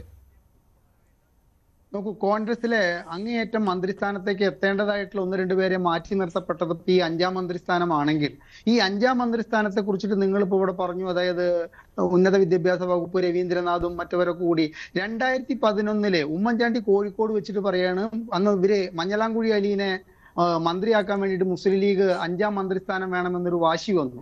കോഴിക്കോട് വെച്ചിട്ട് ഉമ്മൻചാണ്ടി പറയാണ് ഒരു കാരണവശാലും 5ാം മന്ത്രി ഉണ്ടാവില്ല എന്ന്. പക്ഷെ അദ്ദേഹം തിരുവനന്തപുരത്ത് എത്തുമ്പോഴേക്കും ഇവിടെ സത്യപ്രതിജ്ഞയ്ക്കുള്ള ചടങ്ങുകൾ രൂപപ്പെട്ടിട്ടുണ്ടായിരുന്നു. അന്നാണ് ആദ്യമായിട്ട് ഒരു വകുപ്പ് വിഭജിച്ചിട്ട് 2 മന്ത്രിമാർക്ക് കൊടുത്തത്. മുനിസിപ്പാലിറ്റി എനിക്ക് തോന്നുന്നത് മഞ്ഞളാംകുഴി ആയിരിക്കും, അതുമാതിരി തന്നെ തദ്ദേശ സ്വയംഭരണ പഞ്ചായത്തുകളുടേത് MK മുനീറിനും കൊടുത്തിട്ടുള്ളത് ഈ മുസ്ലിം ലീഗിന് വേണ്ടിയിട്ടാണ് ചെയ്തിരിക്കുന്നത്. എനിക്കിവിടെ ശ്രീ ആനന്ദ് കൊച്ചുകൂടി പറഞ്ഞത് തന്നെയാണ് എനിക്കും പറയാനുള്ളത്. ഈ 5 മന്ത്രിമാരെ മുസ്ലിം ലീഗിന് ഒരു നിലയ്ക്കും അനുവദിക്കാൻ പാടില്ലായിരുന്നു എന്നുള്ളത് അങ്ങേയറ്റം കേരളത്തിലെ ജനങ്ങൾ വളരെയധികം ഉറ്റുനോക്കിക്കൊണ്ടിരിക്കുകയാണ്. കാരണം ഇത് 20 മന്ത്രിമാരിൽ നിർത്തുകയോ ആ 21ാമത്തെ മന്ത്രി ഉണ്ടെങ്കിൽ അത് കോൺഗ്രസിലേക്ക് എണ്ണം തികച്ചുകൊണ്ട് VT ബൽറാമിനെ പോലെ CR മഹേഷിനെ പോലെയുള്ള ലീഗിന്റെ മന്ത്രിമാരെ കടിക്കോ? എന്താ പ്രശ്നം? എന്താ ലീഗിന്റെ മന്ത്രിമാർക്ക് ഇനി 6 എണ്ണം കൊടുത്ത് എന്താ കുഴപ്പം? ലീഗ് രാഷ്ട്രീയ പ്രസ്ഥാനല്ലേ? എന്താ നിങ്ങളൊന്ന് പറഞ്ഞോട്ടെ. നിങ്ങൾ തെറ്റായ പൊതുബോധം ഉണ്ടാക്കുന്നത് നിങ്ങളുടെ മനസ്സിനകത്തുള്ള ചില വിഷയങ്ങൾ പുറത്തു വരികയാണ്. നിങ്ങൾ എന്താ മനസ്സിലാക്കിയത്? ലീഗിന്റെ മുസ്ലിം ലീഗിന് 5-6 മന്ത്രിമാർ കൊടുത്താ നിങ്ങൾക്ക് എന്താ കുഴപ്പം? ഒരു രാഷ്ട്രീയ പാർട്ടിയല്ലേ? അല്ല നിങ്ങൾ എന്താ കുഴപ്പം എന്ന് പറഞ്ഞേ? മുസ്ലിം ലീഗിന് 5 മന്ത്രിമാരെ കൊടുത്താൽ എന്താ കുഴപ്പം? അത് രാഷ്ട്രീയ പാർട്ടിയല്ലേ? ഞാൻ ചോദ്യം ഏതടിസ്ഥാനത്തിൽ? മുസ്ലിം ലീഗ് ഇവിടുത്തെ രാഷ്ട്രീയ പ്രസ്ഥാനമാണ്. മുസ്ലിം ലീഗ് എന്ന് പറയുന്നത് വളരെ മനോഹരമായി കേരളത്തിൽ ഭരിച്ചിട്ടുള്ള പാർട്ടിയാണ്. എല്ലാവരും നിങ്ങൾ നോക്കണം, കുഞ്ഞാലിക്കുട്ടി സാഹിബിന്റെ ഭൂരിപക്ഷം 85,000 ആണ്. അത് മുസ്ലിം ലീഗിനെ മാത്രം വോട്ടല്ല, എല്ലാ വിഭാഗം ആളുകളും മുസ്ലിം ലീഗിൽ പ്രതീക്ഷയുള്ളത് കൊണ്ടാണ്. നിങ്ങളെ പോലെയുള്ള ആളുകൾ ചാനൽ ചർച്ചകളിൽ വന്നിരുന്ന് എന്തെങ്കിലും കേരളത്തിൽ പൊതുബോധം ഉണ്ടാക്കുന്ന ശ്രമം നടത്തിയാൽ അത് വിജയിക്കില്ല. നിങ്ങളുടെ മനസ്സിനകത്തുള്ള വിഷം മാറ്റിവെക്കുക. നിങ്ങൾ എന്താ മുസ്ലിം ലീഗ് 5 മന്ത്രി കൊടുത്താൽ പ്രശ്നം? നിങ്ങൾക്ക് എന്താ കുഴപ്പം? നിങ്ങൾ കുറച്ച് ആളുകൾ ചർച്ചയിൽ വന്നിട്ട് നിങ്ങൾ സ്ഥിരമായി പറയുന്ന സംഗതിയാണ് അത്. എന്താ ഞങ്ങൾ ജനാധിപത്യ മാർഗത്തിൽ ജനങ്ങളിൽ നിന്ന് വോട്ട് വാങ്ങി വന്നിട്ടുള്ള ആളുകളാ. ഇത് 10-60 വർഷമായി ഇങ്ങനെ. മഞ്ജുഷേ, ഇത് അപകടകരമാണ്. ഇദ്ദേഹത്തിന്റെ വാദം എന്താണ്? അദ്ദേഹം പറയട്ടെ. മുസ്ലിം ലീഗിന് 5 മന്ത്രി കൊടുത്താൽ എന്താ നഷ്ടം? എന്ത് നഷ്ടമാണ്? എന്താ നിങ്ങൾ അദ്ദേഹം പറയട്ടെ, എന്ത് നഷ്ടമാണ്? ഇവർ നല്ല നിലയ്ക്ക് ഭരിച്ചിട്ട് കേരളത്തിൽ ഇടതുപക്ഷ ജനാധിപത്യ മുന്നണി ഭരണം കൊണ്ടുവന്നിട്ടുള്ള കോട്ടങ്ങൾ നികത്താൻ വേണ്ടിയിട്ടുള്ള അവസരം ഉണ്ടാകട്ടെ എന്ന് എല്ലാവരെയും പോലെ ഞാനും ആഗ്രഹിക്കുന്നു. പക്ഷെ അത് വെച്ചിട്ട് മറ്റൊരാളുടെ വായയാവാൻ എനിക്ക് സാധിക്കില്ല, മറ്റൊരാളുടെ നാക്കാവാൻ എനിക്ക് സാധിക്കില്ല. എനിക്ക് എന്റെ അഭിപ്രായം പറയാനേ സാധിക്കുള്ളൂ. ഞാൻ നിർത്തുന്നതിന് മുമ്പ് പറയുന്നു, ലീഗിന് 5 മന്ത്രിസ്ഥാനത്തിന് അർഹതയില്ല. കാരണം 5 MLA-മാർക്ക് 1 മന്ത്രി എന്ന് പറയുമ്പോൾ 22 MLA-മാരുള്ള ലീഗിന് എങ്ങനെയാണ് 5 മന്ത്രിമാര് വരിക? അപ്പൊ അത് തീർച്ചയായിട്ടും വിലപേശി നേടിയെടുത്തതാണെന്നുള്ള കാര്യത്തിൽ യാതൊരു സംശയവുമില്ല. ശരി, ശ്രീജിത്ത് പണിക്കർ, താങ്കളുടെ നിലപാട് കൂടി ഇക്കാര്യത്തിൽ. തീർച്ചയായിട്ടും അതിലേക്ക് വരുന്നതിന് മുമ്പ് നേരത്തെ പറഞ്ഞിരുന്നതിന്റെ ഒരു പോയിന്റ് മാത്രം പറയാം. ഈ സ്ത്രീകൾക്ക് KSRTCയിലെ സൗജന്യ യാത്ര എന്ന് പറയുമ്പോൾ അതിലേക്ക് റൈഡർ കണ്ടീഷൻസ് നമ്മളായിട്ട് കൊണ്ടുവരേണ്ടതില്ല എന്നുള്ളതാണ് എനിക്ക് ശ്രീ സിബിയോട് പറയാനുള്ളത്. കാരണം UDF പറഞ്ഞ കാര്യം എന്താണെന്ന് ഞാനും UDF പറയാത്ത കാര്യം എന്താണ് എന്ന് താങ്കളും പറഞ്ഞതാണ്. ഒരു കമ്പാരിസൺ പറയാം. ആരോഗ്യ പരിപാലനവുമായി ബന്ധപ്പെട്ട് UDF പറയുന്നത് സർക്കാർ ആശുപത്രികളിൽ രോഗികൾ നിലത്ത് കിടക്കേണ്ട അവസ്ഥ ഉണ്ടാവില്ല എന്നാണ്. ഏത് രോഗികൾ? എല്ലാ രോഗികളും എന്നാണ് നമ്മൾ മനസ്സിലാക്കുന്നത്. അതല്ലാതെ പനിക്ക് വേണ്ടിയിട്ട് വന്നവൻ വേണമെങ്കിൽ തറയിൽ കിടന്നോട്ടെ, ക്രിട്ടിക്കൽ കെയർ വേണ്ടവൻ തറയിൽ കിടക്കണ്ട എന്നാണ്.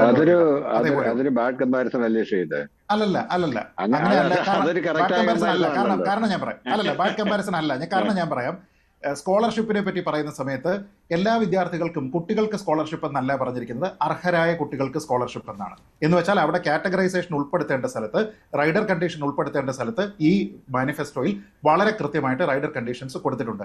അതില്ലാത്തടത്ത് അത് കൊടുത്തിട്ടില്ല. ഒറ്റ എൻറ്റിറ്റി ആയിട്ട് കരുതിയിട്ടാണ് പറഞ്ഞിരിക്കുന്നത്.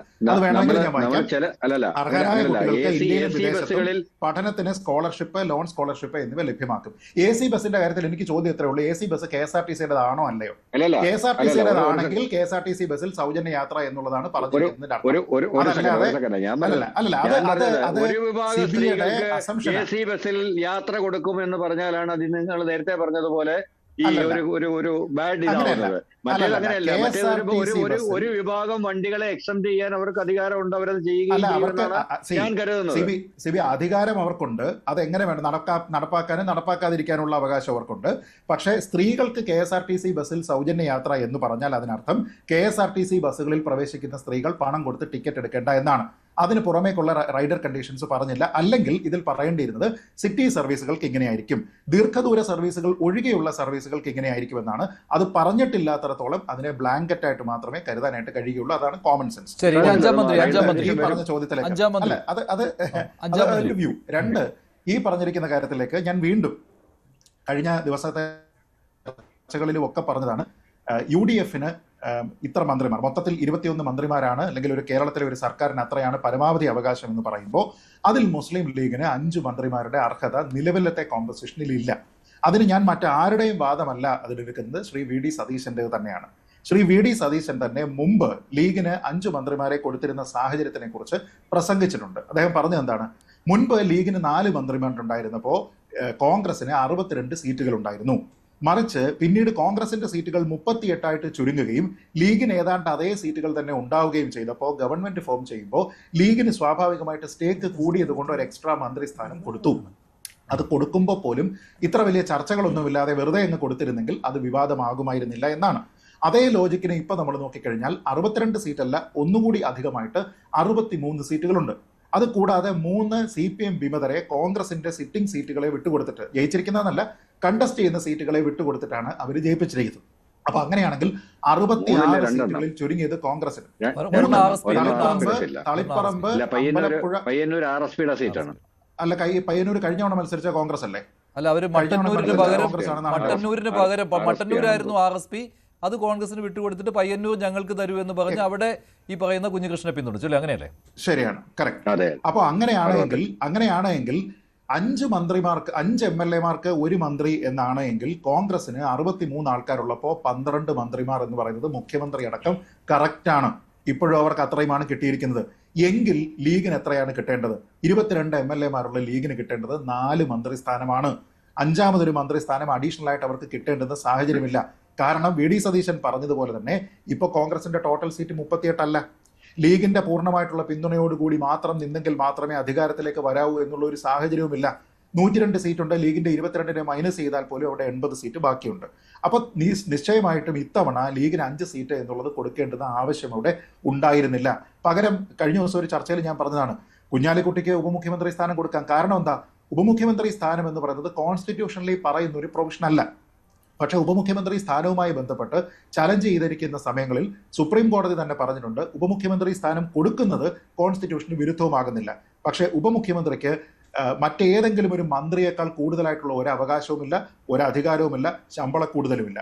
എന്ന് വെച്ചാൽ ഒരു ഡെക്കറേറ്റീവ് പൊസിഷൻ എന്ന രീതിയിലത്തേക്ക് ആ ഒരു പോസ്റ്റിൽ അതിന്റെ പേരിൽ താല്പര്യമുണ്ടെങ്കിൽ അത് കൊടുത്ത ഒരാളിനെ തൃപ്തരാക്കുന്നതിന് വേണ്ടിയിട്ട് ഇപ്പോൾ പല സംസ്ഥാനങ്ങളിലും മാത്രമല്ല 2, 3 ഒക്കെ വെച്ച് ഉപമുഖ്യമന്ത്രിമാരെ കൊടുക്കുന്നുണ്ട്. അതിന് പ്രത്യേകിച്ച് കോൺസ്റ്റിറ്റ്യൂഷണൽ പ്രൊവിഷൻ ഇല്ലാത്തതുകൊണ്ട് ആരെ വേണമെങ്കിലും കൊടുക്കാം. അങ്ങനെ 4 മന്ത്രിമാരെ കൊടുക്കുകയും ഇനി അഥവാ അഡീഷണൽ ആയിട്ട് വേണമെങ്കിൽ കുഞ്ഞാലിക്കുട്ടിക്ക് ഉപമുഖ്യമന്ത്രി സ്ഥാനം കൊടുക്കുകയും ചെയ്തിരുന്നെങ്കിൽ ഒരു പ്രശ്നവും ഇവിടെ ഉണ്ടാകുമായിരുന്നില്ല. മറിച്ച് ഇപ്പൊ ചെയ്തിരിക്കുന്നത് എന്താണ്? ഈ 5 മന്ത്രിമാരിലേക്ക് വന്നപ്പോൾ മുന്നണിയിൽ മറ്റുള്ള ആൾക്കാരോട് ലീഗിന് കൊടുക്കുന്ന അതേ ലീവേ കൊടുക്കാനായിട്ട് കോൺഗ്രസിന് കഴിയുന്നുണ്ടോ? ഇപ്പൊ നേരത്തെ ഉണ്ടായിരുന്ന എഗ്രിമെന്റ് എന്താണ്? അനൂപ് ജേക്കബിന് ഫുൾ ടൈം ആയിരുന്നല്ലോ, മാണി സി കാപ്പന് മന്ത്രിസ്ഥാനം. ഇതെല്ലാം ഇവരോടുള്ള പ്രൈവറ്റ് ചർച്ചകളിൽ ഇവരോട് കോൺഗ്രസ് തന്നെ എഗ്രി ചെയ്തിരുന്ന കാര്യമാണ്. ഇപ്പൊ ആ ഒരു സീറ്റിനെ ഡിവൈഡ് ചെയ്തിട്ട് 2.5 വർഷത്തേക്ക് ടേം വ്യവസ്ഥ വെക്കേണ്ടി വന്നിരിക്കുന്ന സാഹചര്യം ഉണ്ടാക്കിയത് എന്തുകൊണ്ടാണ്? ഈ ലീഗിന് അഡീഷണൽ ഒരു സീറ്റ് കൊടുത്തുകൊണ്ടാണ്. ലീഗിന് അഡീഷണൽ സീറ്റ് കൊടുത്തില്ലായിരുന്നെങ്കിൽ അവർക്കത് മാനേജ് ചെയ്യാമായിരുന്നു. ഇനി കോൺഗ്രസിൽ തന്നെ കഴിവ് തെളിയിച്ചിരിക്കുന്ന വളരെ മികച്ച എക്സ്പീരിയൻസ് ഉള്ള എത്രയോ ആൾക്കാരുണ്ട്. ഇപ്പൊ കഴിഞ്ഞ സർക്കാരിന്റെ സമയത്ത് മുഖ്യമന്ത്രി പിണറായി വിജയനോട് അദ്ദേഹത്തിന്റെ മകൾക്കെതിരെ കേസ് കൊടുക്കുകയും നേർക്കുനേർ നിന്ന് ഫൈറ്റ് ചെയ്യുകയും ചെയ്തിരുന്ന തന്റെ മെറ്റിൽ എന്താണെന്ന് തെളിയിച്ചയാളാണ് മാത്യു കുഴൽനാടൻ. സാമുദായിക പരിഗണനയൊക്കെ ഒരു സ്ഥലത്ത് നിൽക്കട്ടെ, ഞാൻ പറഞ്ഞത് അങ്ങനെയുള്ള ആൾക്കാരെ പ്രൂവ് ചെയ്യുന്നതിന് വേണ്ടിയിട്ട് അവരെ പ്രൂവ് ചെയ്തിരിക്കുന്ന സ്ഥിതിക്ക് അവരെ റിവാർഡ് ചെയ്യേണ്ടതല്ലേ? അങ്ങനെ റിവാർഡ് ചെയ്യാനായിട്ട് മാത്യു കുഴൽനാടന് കൊടുക്കാൻ പോലും ഒരു സീറ്റില്ലാന്നേ. ഞാൻ പറഞ്ഞത് നമ്മൾ അൾട്ടിമേറ്റ്ലി എല്ലാം ജാതിയും മതവും ഒക്കെ തന്നെ നോക്കിയിട്ടാണ് കൊടുക്കുന്നതെങ്കിലും ഹൈലി പെർഫോമിംഗ് ആയിട്ടുള്ള ആൾക്കാർക്ക് ഇപ്പോൾ PC വിഷ്ണുനാഥന് എന്തായാലും സീറ്റ് കൊടുക്കും, അത് നമുക്ക് ഉറപ്പാണ്. അതിനെന്തുകൊണ്ടാണ്? അദ്ദേഹം വളരെ കൺസിസ്റ്റന്റ് ആയിട്ട് കോൺഗ്രസിന്റെ പൊസിഷൻ ക്ലിയർ ആക്കുന്ന ഒരു വ്യക്തി, ആ മണ്ഡലം തിരിച്ചു പിടിച്ചിരിക്കുന്ന ഒരു വ്യക്തി, അവിടെ ഇത്തവണ വളരെ വലിയ ഭൂരിപക്ഷം ഉണ്ടാക്കിയിരിക്കുന്ന ഒരു വ്യക്തി. ഇതേ കാര്യം മാത്യു കുഴൽനാടനുമുണ്ട്. ആദ്യത്തെ ടൈമിൽ 6000-7000 വോട്ടിൽ ജയിച്ചിരിക്കുന്ന മാത്യു ഇത്തവണ 42,000 വോട്ടിന്റെ ഭൂരിപക്ഷത്തിലാണ് ജയിച്ചിരിക്കുന്നത്. നേരത്തെ ഷാക്കിർ തന്നെ ഇവിടെ ഭൂരിപക്ഷത്തിന്റെ കണക്ക് പറഞ്ഞു വെച്ച് നോക്കിക്കഴിഞ്ഞാൽ മന്ത്രിമാരാകേണ്ട ആൾക്കാരാണ് ചാണ്ടി ഉമ്മനും പിന്നെ മാത്യു കുഴൽനാടനും ഒക്കെ, CR മഹേഷ് ഉൾപ്പെടെയുള്ള ആൾക്കാർ. അങ്ങനെയൊന്നും അല്ല ഇത് കൊടുക്കുന്നത്. ആ ഒരു ക്രൈസിസ് അവിടെ ഉണ്ടാകുന്നതിന് പല കാരണങ്ങളുണ്ട്. ഞാൻ വിശ്വസിക്കുന്നത് മാത്യു കുഴൽനാടൻ താഴെപ്പെട്ടതിന്റെ ഒരു കാരണം അദ്ദേഹം ലീഗിനെതിരായിട്ട് വിമർശനം ഉന്നയിച്ചു എന്നത് തന്നെയാണ്. ലീഗിന്റെ നിയന്ത്രണത്തിലായോ ശ്രീ പണിക്കർ? ലീഗിന്റെ നിയന്ത്രണത്തിലായോ സർക്കാർ? അല്ല, നോക്കൂ, ലീഗിന് ആ ഒരു നിയന്ത്രണം ഉണ്ട് എന്ന് ഞാൻ പറയുന്നതിന്റെ കാരണം 2 സീറ്റ് ജോസഫ് ചോദിച്ചു. അങ്ങനെയാണെങ്കിൽ ജോസഫിനും 2 സീറ്റ് കൊടുക്കാമല്ലോ. 8 സീറ്റ് കിട്ടിയതിൽ 7 ജയിച്ചു. അങ്ങനെയാണെങ്കിൽ ജോസഫിനും കൊടുക്കാം. കാരണം ഇവർ ഈ പറയുന്ന 5 സീറ്റ് കിട്ടിയാൽ ഒരു മന്ത്രി എന്നല്ലല്ലോ കണക്ക്. അങ്ങനെയാണെങ്കിൽ 4-ന് മുകളിൽ വെച്ചിട്ട് ജോസഫിന് 2 സീറ്റ് ചോദിച്ചു കഴിഞ്ഞാൽ കൊടുക്കാമായിരുന്നു. പക്ഷെ കൊടുത്തില്ല. എന്നിട്ട് അനൂപ് ജേക്കബിന് ഇപ്പോഴും താല്പര്യമില്ല എങ്കിലും അദ്ദേഹത്തിനോട് പറയുന്നത് ടേം വ്യവസ്ഥ 2.5 വർഷം. മാണി സി കാപ്പന് ഇപ്പോഴും താല്പര്യമില്ല. ഇനി അഥവാ 2029 1 ഇന്ത്യ 1 ഇലക്ഷൻ ഒക്കെ വന്നു കഴിഞ്ഞാൽ മാണി സി കാപ്പന് പാവം 6 മാസത്തെ ടേം മാത്രമേ കിട്ടുക പോലും ഉള്ളൂ ഈ ടേം വെച്ച് മാറുകയാണെങ്കിൽ. ഇപ്പൊ ഞാൻ പറയുന്നത് കോൺഗ്രസിന് സ്വയമേവ ഒരാളിനെ അക്കോമഡേറ്റ് ചെയ്യാനുള്ള സാധ്യത ഇല്ലാതാക്കി ടേം വ്യവസ്ഥ വെച്ചുകൊണ്ട് മറ്റ് സഖ്യകക്ഷികളോട് ഒരേപോലെ പെരുമാറാനായിട്ട് കഴിഞ്ഞില്ല. ജോസഫിന് ചോദിച്ചിരുന്ന അതേ സീറ്റ് കൊടുക്കാനും കഴിഞ്ഞില്ല. ഈ മറ്റ് മുന്നണിയിലുള്ള ഘടകങ്ങളിലുള്ള ഘടകകക്ഷികളായിട്ടുള്ള ആൾക്കാരോടെല്ലാം ഒരു സെക്കൻഡറി സമീപനം സ്വീകരിച്ചുകൊണ്ട് പ്രൈമറി സമീപനം പ്രിഫറൻസ് അത് ലീഗിന് കൊടുത്തത് കൊണ്ടല്ലേ ഈ ഒരു ക്രൈസിസ് ഉണ്ടായത്. ശരിയുമാണല്ലോ. അങ്ങനെ പറയുമ്പോൾ ഇക്കാര്യങ്ങൾ ചൂണ്ടിക്കാണിക്കുമ്പോൾ ഇത് വിഷം തുപ്പുന്നു എന്ന രീതിയിൽ പറഞ്ഞു ശരിയായില്ല ഷാക്കിർ. അല്ല, ഞാൻ നിങ്ങളോട് വളരെ വിനീതമായി ഒരു കാര്യം സൂചിപ്പിക്കുകയാണ്. ഐക്യജനാധിപത്യ മുന്നണി എന്ന കേരളത്തിലെ ഒരു രാഷ്ട്രീയ പാർട്ടികൾ ചേർന്നുള്ള മുന്നണിയിൽ ഇന്ത്യൻ നാഷണൽ കോൺഗ്രസ്, മുസ്ലിം ലീഗ്, RSP, കേരള കോൺഗ്രസ് ഉൾപ്പെടെ പാർട്ടികളുടെ നേതാക്കന്മാരുണ്ട്. അവർ ആ കാര്യം തീരുമാനിച്ചോളൂലേ? അതിൽപ്പെട്ട ആർക്കും പരാതിയില്ല. മാത്രമല്ല, ഇത് 4 സീറ്റിന് 5 സീറ്റിന് എന്ന് ആരാ കണക്കാക്കി? നിങ്ങൾ ഈ ചാനൽ ചർച്ചകളിൽ വന്നിരുന്ന് വൈകുന്നേരം പറയുന്നത് നാളെ രാവിലെ പിന്നെ UDF തീരുമാനമാക്കി എടുക്കണോ? നിങ്ങൾക്ക് വേറെ പണിക്ക് വല്ല പോയിക്കോ, നിങ്ങളെ പണിക്ക് പോയിക്കോളി. ഇത് UDF-ന്റെ കാര്യം കോൺഗ്രസ് മുസ്ലിം ലീഗ് തീരുമാനിച്ചു. ഞാൻ പറയട്ടെ നിങ്ങളുടെ സമയത്ത് നിങ്ങൾ പറഞ്ഞോ മഞ്ജുഷ, ഞാൻ പറയാം. നിങ്ങൾ വൈകുന്നേരം ഞാൻ പറയട്ടെ, ഈ ആളുകൾ നിങ്ങൾ എന്നോട് എന്ത് വിചാരിച്ചാൽ അല്ല ഒരു മിനിറ്റ് ഞാൻ പറയാം പ്ലീസ്. പറയട്ടെ, നിങ്ങൾ എനിക്ക് സമയം ഞാൻ അദ്ദേഹം പറഞ്ഞിട്ടില്ല, കേട്ടിരുന്നില്ലേ? നിങ്ങൾ ഒരുപാട് സമയം കൊടുത്തില്ലേ? ഞാൻ ചോദിക്കട്ടെ, നിങ്ങളാണോ UDF-ന്റെ നിലപാടും നയം സ്വീകരിക്കല്? UDF-ന് ഒരു കക്ഷിക്ക് വ്യത്യസ്തമായി മാത്രമല്ല, നിങ്ങളോട് ആരാ പറഞ്ഞത്? നിങ്ങൾ വൈകുന്നേരം ചാനൽ ചർച്ചകളിൽ വന്നിരുന്ന് പറയുന്നത് കേട്ടിട്ടാണ് തീരുമാനം എടുക്കേണ്ടത്. നിങ്ങളൊരു കാര്യം കൂടി മനസ്സിലാക്കിക്കോ, നിങ്ങൾ ഇത്തരം ചർച്ചകളിൽ ദയവ് ചെയ്തിട്ട് കേരളത്തിലെ മനോഹരമായ സാമൂഹിക വ്യവസ്ഥിതിയിൽ വിഷം കലർത്തരുത്. വളരെ വിനീതം, നിങ്ങൾ ദയവ് ചെയ്തിട്ട് കേരളത്തിലെ സാമൂഹിക വ്യവസ്ഥയിൽ വിഷം കലർത്തരുത്. നിങ്ങൾ മനസ്സിലാക്കി. പേരാമ്പ്രയിൽ ഞാൻ പറയട്ടെ പ്ലീസ്, പേരാമ്പ്രയിൽ ഞാൻ പറഞ്ഞു തരാം. ഞാൻ സംസാരിക്കുക മാത്രം ഇടപെടല്ലേ? ഞാൻ പറയട്ടെ, നിങ്ങൾ മുസ്ലിം ലീഗ് എന്ന രാഷ്ട്രീയ പ്രസ്ഥാനം, മുസ്ലിം ലീഗ് എന്ന രാഷ്ട്രീയ പ്രസ്ഥാനത്തിന്റെ എത്ര മന്ത്രിമാരെ വേണം, എത്ര MLA വേണം, അതാ പാർട്ടിയും മുന്നണി തീരുമാനിച്ചോളും. നിങ്ങൾക്ക് എന്താ അതിൽ കാര്യം? അതിലുള്ള ആളുകൾ കുഴപ്പമില്ല. മാത്രം നിങ്ങൾ മനസ്സിലാക്കേണ്ട സംഗതി, നിങ്ങൾ മനസ്സിലാക്കേണ്ട ഒരു കാര്യം പറയട്ടെ, പറയാൻ അഭിപ്രായം പറഞ്ഞതിനാ ഷാക്കറെ? നിങ്ങൾ പറഞ്ഞു കേട്ടിട്ടാണോ അവർ ഭരിച്ചത്? ഞാൻ പറയുന്നത് മുഴുവനാക്കട്ടെ. ഒരു കാര്യം കൂടി പറഞ്ഞാൽ നിങ്ങൾക്ക് മനസ്സിലാവും. നിങ്ങൾ കേൾക്ക്. പേരാമ്പ്രയിൽ ഹൈന്ദവ ഭൂരിപക്ഷമുള്ള പേരാമ്പ്രയിൽ മുസ്ലിം ലീഗിന്റെ ഫാത്തിമ തഹ്ലി പറയട്ടെ, പറയാൻ സമ്മതിക്കട്ടെ. അവര് പറയുന്നത് ഞാൻ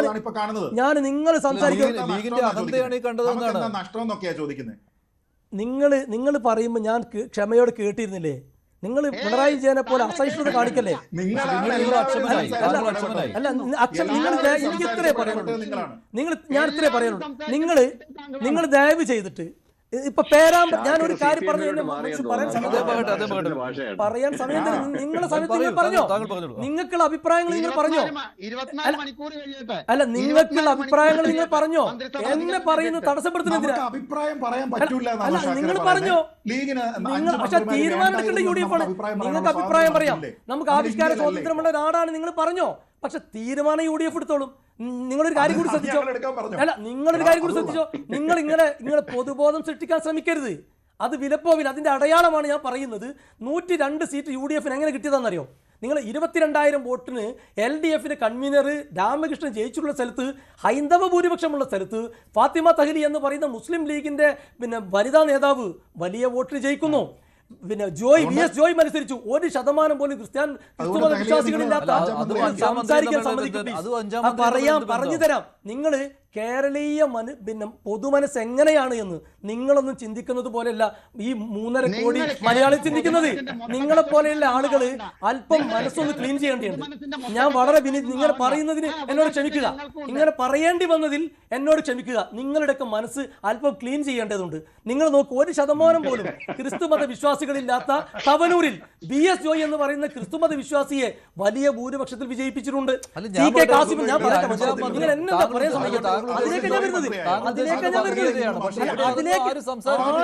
ഞാൻ ചോദിക്കണം. ഞാൻ ശ്രീ ഹരിദാസിനോട് വളരെ വിനീതമായി ചോദിക്കണം. ഞാൻ അദ്ദേഹത്തോട് വളരെ ബഹുമാനത്തോട് ചോദിച്ചു. അദ്ദേഹമാണ് 5ാം മന്ത്രി ഒരിക്കലും കൊടുക്കാൻ പാടില്ല. നിങ്ങളെ വീട്ടിൽ നിന്ന് എടുത്തു തന്നതാണത്. നിങ്ങൾ എന്തെടുത്താൽ അങ്ങനെ പറയുന്നത്? എന്ത് കുഴപ്പമാണ്? ഞാൻ ചോദിക്കട്ടെ, എന്ത് കുഴപ്പമാണ്? മുസ്ലിം ലീഗിന് ഇനി 6 മന്ത്രിയുണ്ട്, 7 മന്ത്രിയുണ്ടായി. എന്താ കുഴപ്പം? നിങ്ങൾക്ക് എന്താ കുഴപ്പം? അല്ല, നിങ്ങളെ കുഴപ്പം എന്താണ്? ഞാൻ ചോദിക്കട്ടെ, എന്താ കുഴപ്പം? 22 MLA-മാരുണ്ട്. ജനങ്ങൾ തെരഞ്ഞെടുത്തതാണ്. ഇത് ഐക്യജനാധിപത്യ ഈ 102 സീറ്റും ലീഗിന്റേതോ കോൺഗ്രസിന്റേതോ അല്ല. ഇത് എല്ലാവർക്കും കൂടെ ജനങ്ങൾ തന്നിട്ടുള്ളതാണ്. അത് മുന്നണിയുടെ ധാരണ. നിങ്ങൾ സ്ഥിരമായി ഇപ്പോൾ ഇനി 5 വർഷം നിങ്ങളിത് പറഞ്ഞുകൊണ്ടേയിരിക്കും. അതായത് വിവാദങ്ങൾ ഉണ്ടാക്കി അതിൽ നമ്മൾ ഈ വികസന പ്രവർത്തനങ്ങളെയും നമ്മുടെ നാടിന്റെ മതസൗഹാർദ്ദത്തെ തകർക്കാനുള്ള ശ്രമമാണ് നിങ്ങളെപ്പോലെയുള്ള ആളുകൾ നടത്തുന്നത്. ദയവ് ചെയ്തിട്ട് നിങ്ങൾ നടത്തരുത്. പക്ഷെ അത് നടത്തുന്ന ലീഗാണ്. നിങ്ങൾക്ക് രാഷ്ട്രീയപരമായ വിമർശനമാവാം. വെള്ളാപ്പള്ളിക്കെതിരെയും രാഷ്ട്രീയപരം വിമർശനങ്ങളാവാം. രാഷ്ട്രീയ വിമർശനങ്ങളാവാം.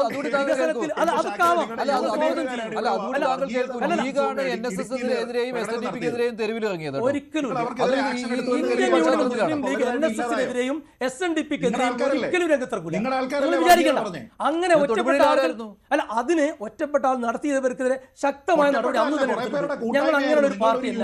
മുസ്ലിം ലീഗ് ഏതെങ്കിലും സമുദായ നേതാക്കന്മാരെയോ ഒരു വിഭാഗത്തെയും ഒരു തരത്തിലും അധിക്ഷേപിക്കുന്ന പ്രശ്നമില്ല. അവരോടൊക്കെ വളരെ സൗഹാർദ്ദത്തിലാണ്. അതുകൊണ്ടാണ് ഞാൻ പറഞ്ഞത്, നിങ്ങൾ എന്നെ പറയാൻ സമ്മതിച്ചില്ല. ഞാൻ ചില തൃക്കരിപ്പൂർ സന്ദീപ് വാര്യർ ജയിച്ചത്, CK കാസിം തിരുവമ്പാടിൽ ജയിച്ചത്, പേരാമ്പ്ര തഹ്ലിയ വിജയിച്ചത്, VS ജോയ് തവനൂരിൽ വിജയിച്ചത്, ഇങ്ങനെ ഇവരൊക്കെ വിജയിച്ചത് മതം നോക്കിയിട്ടല്ല ആളുകൾ വോട്ട് ചെയ്തത്. പിന്നെന്തിനാണ് ഈ മനോഹരമായ കേരളം എന്ന പൂന്തോട്ടത്തിൽ നിങ്ങൾ വിഷം കലക്കാൻ? മുസ്ലിം ലീഗിന് സീറ്റ് കൊടുത്താലോ മുസ്ലിം മന്ത്രി കൊടുത്താലോ നിങ്ങൾ എന്താ അങ്ങനെ അങ്ങനെ നിങ്ങൾ ദയവ് ചെയ്യരുത്. അത് ശരിയല്ല. ശരി, ശ്രീ ആനന്ദ് കൊച്ചുകൂടി, ഷാക്കിർ പറയുന്നത് താങ്കൾ അംഗീകരിക്കുന്നുണ്ടോ?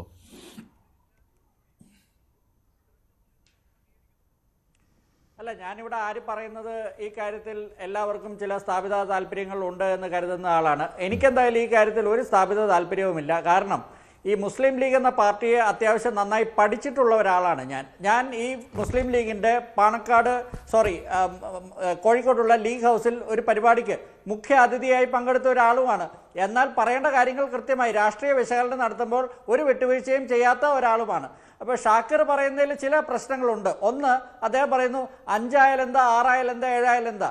അതിനൊരു അങ്ങനെ ആർക്കും എന്ത് നമ്പറും കൊടുക്കാൻ പറ്റില്ലല്ലോ. ഇപ്പോൾ ഈ പറഞ്ഞതുപോലെ 4.85 അല്ലെങ്കിൽ 5 MLA-മാർക്ക് ഒരു മന്ത്രി എന്നുള്ള ഒരു തരത്തിലാണ് ഇത്തവണത്തെ ഡിവിഷൻ നടന്നിരിക്കുന്നത്. അപ്പോൾ തന്നെ കഴിഞ്ഞ തവണത്തെ 2011 പ്രത്യേക സാഹചര്യം ഇവിടെ നിൽക്കുന്നില്ല എന്നുള്ള ഒരു കാര്യം ഷാക്കിറിനും അറിയാം, ഇവിടെയുള്ള ബാക്കി എല്ലാവർക്കും അറിയാം. അത് എല്ലാവരും കാര്യമാണ്. ഒരു മന്ത്രി അധികം ലീഗിന് കൊടുത്തു എന്ന് പറയുന്നത് ഒരു സംശയം ചോദിക്കട്ടെ.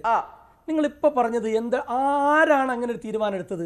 UDF എടുത്തിട്ടുണ്ടോ? കോൺഗ്രസ് എടുത്തിട്ടുണ്ടോ? മുസ്ലിം ലീഗ് എടുത്ത്? നിങ്ങൾ എന്തടിസ്ഥാനത്തിലാണ് ഈ 4.8 ഒക്കെ കഥ പറയുന്നത്? എന്ത് മാനദണ്ഡത്തിലാണ്? ആര് തീരുമാനിച്ചതാണ്? നിങ്ങൾ ഈ 102 സീറ്റിനെ കാൽക്കുലേറ്റ് ചെയ്തതാണ്. 102 സീറ്റാണല്ലോ കിട്ടിയത്. അങ്ങനെയാണെങ്കിൽ ഒരു സീറ്റ് കിട്ടിയിട്ടില്ല.